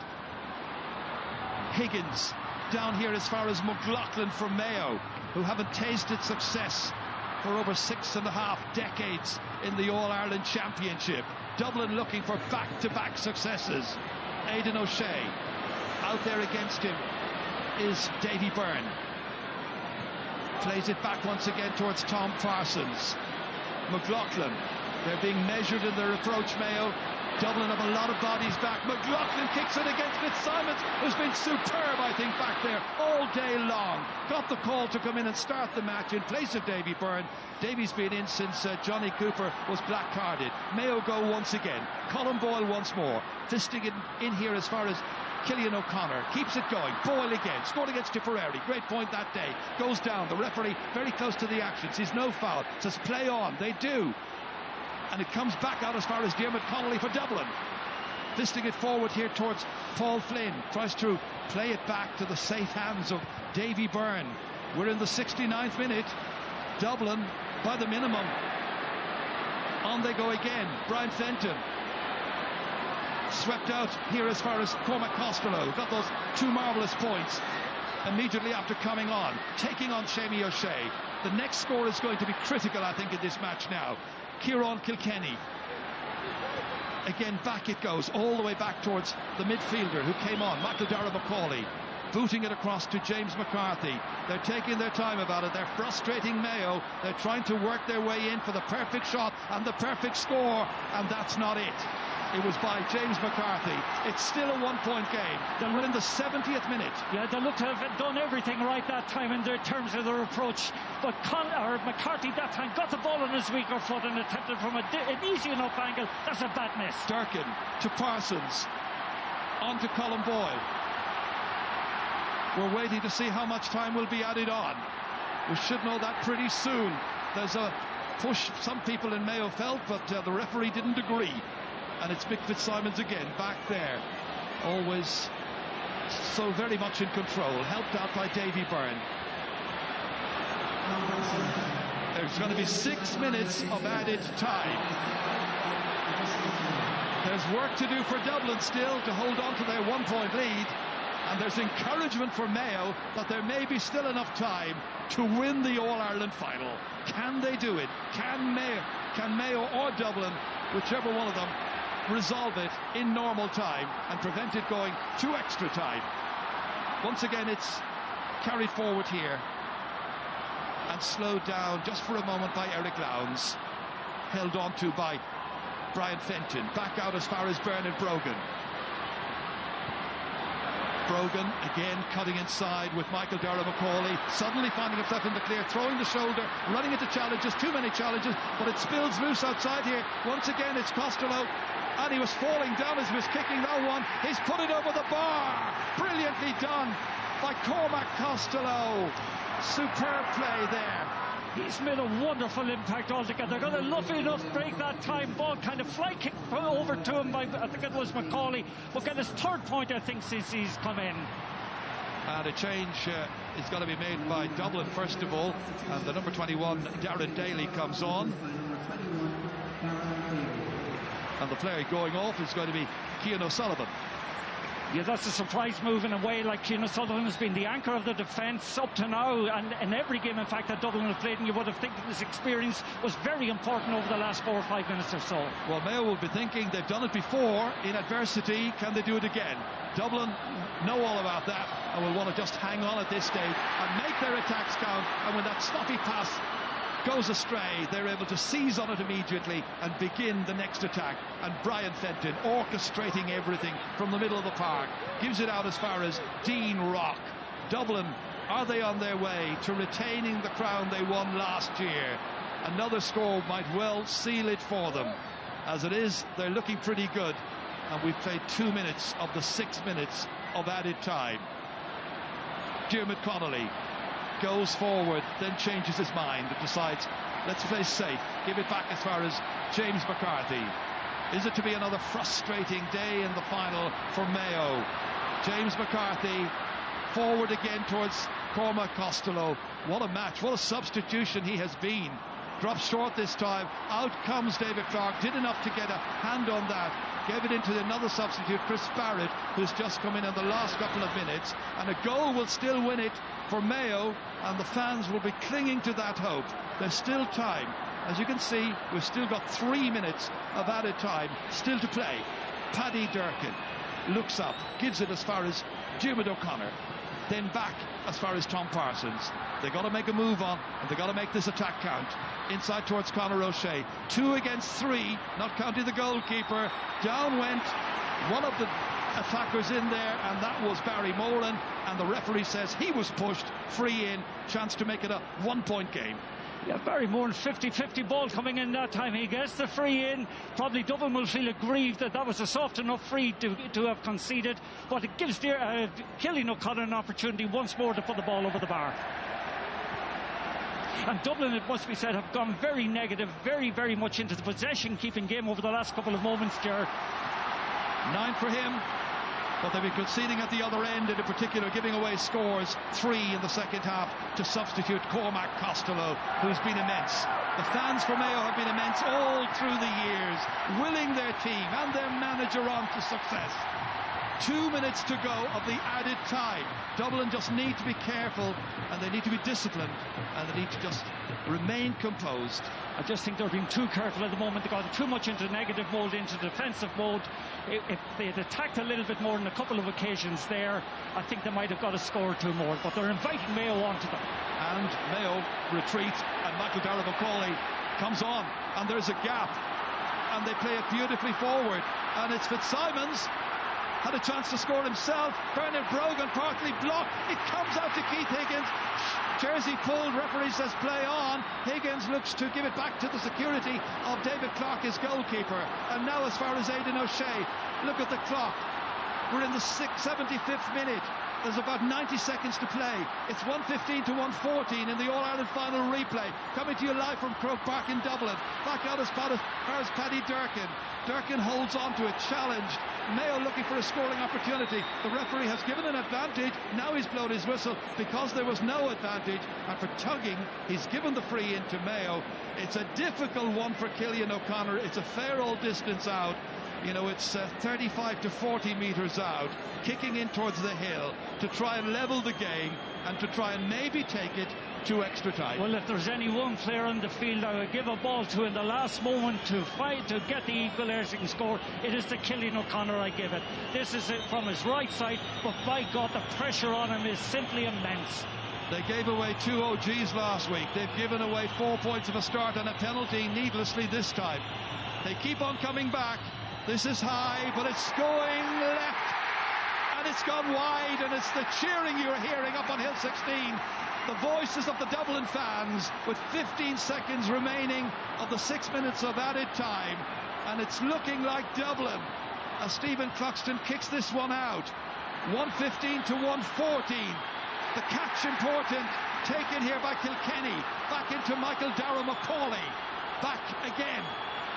All eyes on the referee now, waiting for that whistle to come. It's got to be a free into Dublin. They'll take their time over this one because we have now exceeded the 6 minutes, and Jim Gavin down there looking calm. You'd swear it's their first All-Ireland victory, if it's to be that. Cillian O'Connor hoping the time will be added on. The Hill waiting to celebrate. Boy, will they have some celebration in Dublin tonight if it remains thus. Dublin 1:15, Mayo 1:14, poised to win their 26th All-Ireland Championship. Well, it's been an absolute cliffhanger from beginning to end. That wonderful start for Dublin, that comeback from Mayo, that composure from Dublin through the second half, but that endless, infinite spirit from Mayo deserve full credit. Play continues. The referee still allowing a few seconds to go on. We're after playing 7 minutes. We want the ball back now. Mayo need it. Dublin just waiting for his whistle, taking charge of his 3rd All-Ireland final this afternoon. Mayo looking to see if there's one possibility of one more attack. Conor O'Shea carrying it downfield. The Dublin amateur whistlers all around the place encouraging our official referee to blow his whistle. That's a good block. It's all over! It's finally over, and Dublin are once again the All-Ireland champions. It's taken them 2 tremendous games, but they have beaten Mayo and they have retained their title. A truly remarkable achievement for Jim Gavin. He has masterminded this victory. Cool as you like. Goes across to Stephen Rochford, who'll be bitterly disappointed. They had their chance, but it's Dublin who've done it. They are now unbeaten in 29 matches, as Mayo can only reflect on what might have been. There's Diarmuid O'Connor, I'm sure broken-hearted. The draw 2 weeks ago counts for little now. It's another All-Ireland final loss for Mayo. They've now lost 5 in 12 years. But for Dublin, the victors, it's an evening to savour. This squad, Bernard Brogan there, Diarmuid Connolly, of wonderfully talented individuals. They've taken the criticism of the drawn encounter and they've come back to record back-to-back successes. Just look at Aidan O'Shea here, so disappointed, tears in the eyes. At the end of a memorable All-Ireland final, it's finished thus: Dublin 115, Mayo 114. It was breathtaking stuff. It was a fabulous All-Ireland final and ultimately a deserved win for Dublin. They had a wonderful start, and as a group they're a special one. They've earned our admiration and they should be congratulated. They were brutally efficient when they had to. They held the ball wonderfully well at the end. They made the most of their opportunity when that penalty arose. It was one of the best penalties I've seen scored. They were athletically formidable, they were physically imposing, they were driven by that desire to be recognised as one of the best, or the best team of their generation, and we should congratulate them. For Mayo, though, it's Groundhog Day. It's a huge disappointment for them. It's another chapter in so near and yet so far from their point of view. It's frustrating for players, fans and everybody in the green and red blood group. But in sober reflection, they will know they had the opportunities. They had a couple of times when they could have actually, particularly when they got the goal in the first half, they didn't push it on. It's a heartbreak for them, but you have to hand it to Dublin. Congratulations. Let's go down for some comment. Let's go down to my colleague, to Marty Morrissey. Willie McMahon, congratulations. A wonderful victory for Dublin and very hard earned. Can you put into words what this means? You know, 2 weeks ago, our character was really tested, you know. Mayo, really strong, competitive team, and all testament to the backroom team getting us ready for today. We owe to them. That was all the hard work in the last 2 weeks was for them, for the backroom team and the management. You were tested this afternoon, right to the end. You led at half-time by one. You ended with 1 point victory over Mayo. Yeah, look, when you play Mayo, it's always a tough and tight game. We all have bumps and bruises from that one, but this is what football's about. Two teams bringing the best out in each other, and we're delighted to come out in the end with the result. Now gone 29 league and championship games, but you've won back-to-back All-Irelands. Only great teams do back-to-back. We don't think about that. All we think about is winning games and getting the fans. That's what we got today. Congratulations, Billy McMahon. Congratulations, Dublin. Well done. Yes, superb success by Dublin. It's their 4th All-Ireland win since 2011. And, you know, such is the sense of achievement among the fans there on Hill 16. You'd be forgiven for feeling it was their very first. A great triumph for all and everyone connected. Mick Deegan there, part of the backroom team. They've gone right through the year unbeaten in league and championship. Alliance League winners, Leinster champions. Disappointed for appointment for Paddy Durkin and for all these Mayo people. How they keep on coming back year after year after year is just remarkable. It's hard to understand how they can manage to do that. I know throughout the country, I think just about every neutral fan that I've met wanted Mayo to win this final, but it wasn't to be. They got off to an awful start. First of all, I think the choice of goalkeeper was the incorrect one, because we've seen how Robbie Hennelly was thrust into this. Probably wasn't fair on Robbie Hennelly as well. No, it was tough on him, Ger. I feel myself that a lack of match practice actually told against him, and the pressure put on his kickouts early on was probably told, in the sense that Dublin got quite a few scores from them. And as you said, for the guys themselves, for the Mayo players, they have had setback after setback, but they have never allowed negativity or these setbacks to derail them. And I would anticipate and I would predict that they will be here in the future. And looking at Robert Hennelly out there, he is just distraught, absolutely distraught, and be consoled by Kevin McLaughlin. And I know this will hurt Robbie deeply, but at the same time he should hold his head up. At the end of the day, you know, the team went down. Let's go back to Marty. Diarmuid Connolly, congratulations on Dublin winning the victory, winning the All-Ireland. What do you feel like? Unbelievable. Like, you can see everybody, you can see the joy in everyone's face. Look at the fans here today, it's unbelievable. It's for everybody, it's for our family, it's for every man, woman and child that came here and supported us today. Absolutely unbelievable. And in terms of the pressure, the intensity, it had everything, this All-Ireland final. Absolutely. After a replay, there was still nothing in it. Absolutely nothing in this game, you know. They missed the free right at the end to draw it again, you know. There was really nothing in it, and that's credit to how well put together that Mayo side is. like, commiserations to them. They put an absolute massive fight together there for 2 games, and we barely snuck it by just 1 point. You know, that's how close it was. What was it like, Dermot Connolly, for you when you had to hit that penalty in that second half? Just take a breath, put it in the corner, and walk away. That's all it is, you know.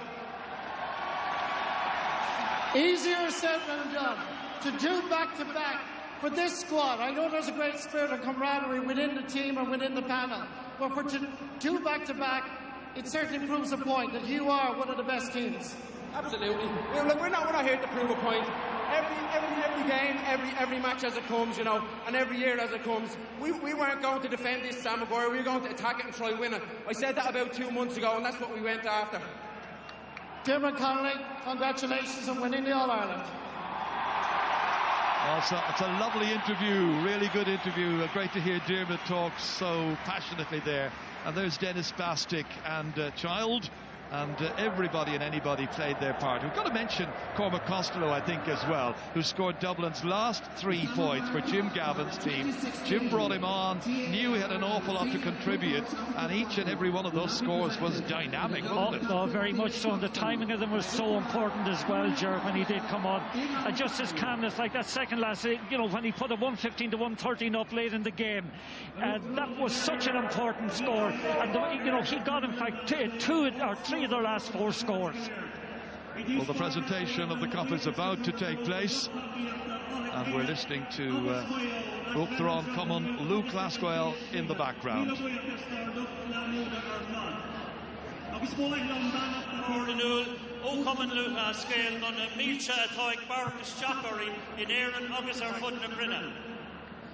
Buíochas fasta don Rachor agus den Hifigi Galer agus na Muir a Daibrig Linen agus Boilum Buíochas Coranul don Uriam Dayan which o Air AIB agus Super Value. They sagan Gwil Wisha Mayo agus Imrori Mayo Prefrish Linen agus ni feature on Inro the Raw Abyss in Marcola Stevesha. Ag Bila Buíochas Mayo in Gauta by Shibarashlin. I want to thank all the players of Mayo and Dublin who have provided us with a wonderful year's entertainment in this championship and 2 exciting finals. Sincere thanks to the players of Mayo and Dublin. Thank you both, lads.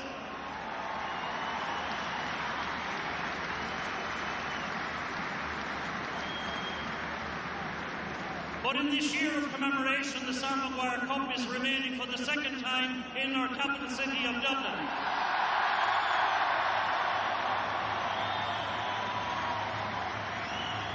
Marshin Cartel Commodore Lascale, Anna Sormanish, Curtin Sam Wigier, of Ronald Dundarabli and Aniga Kela, our captain California, Stephen Cluxton. GAA President Eogán Ó Farrell returns the Sam Maguire Cup to Stephen Cluxton as Dublin retain the title and are the 2016 All-Ireland football champions. It's party time for Dublin and their followers. Joy unconfined for all Dublin supporters here, throughout the city, throughout the country, and throughout the world as well. They'll celebrate long into the night. Sam will be staying in the capital. Jim is happy down there with his family. Dublin, undoubtedly, once again, the team of the year.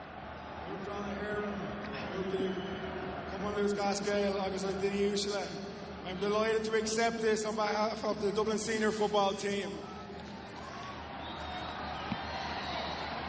This cup means a lot to this team, and it's proven out there that we just weren't ready to give it up this year, and we worked Trojanly behind the scenes. We did our best to try and come out and retain the Sam, and credit to Mayo. It took us 2 attempts to do that, but thanks a million.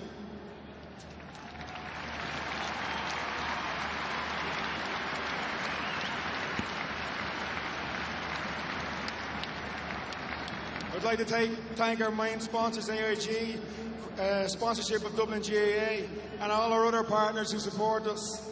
I'd also like to thank the county officers, the county board officers, staff in the Parnell Park, because their dedication and drive for this team, their tireless promotion of GAA in the capital, this is what it bears fruits today. So thank you.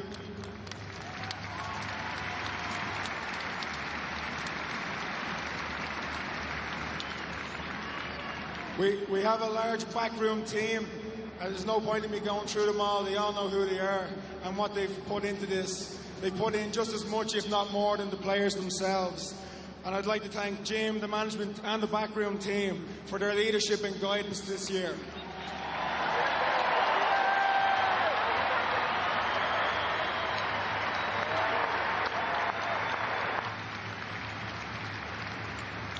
To the Dublin players, your determination, self-sacrifice and commitment to the county has led you to this All-Ireland title. Well done, you deserve it.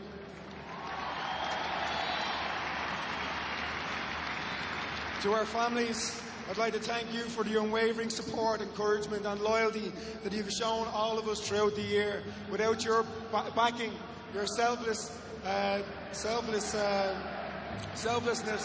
I'd like to say thank you for everything. This has just been phenomenal.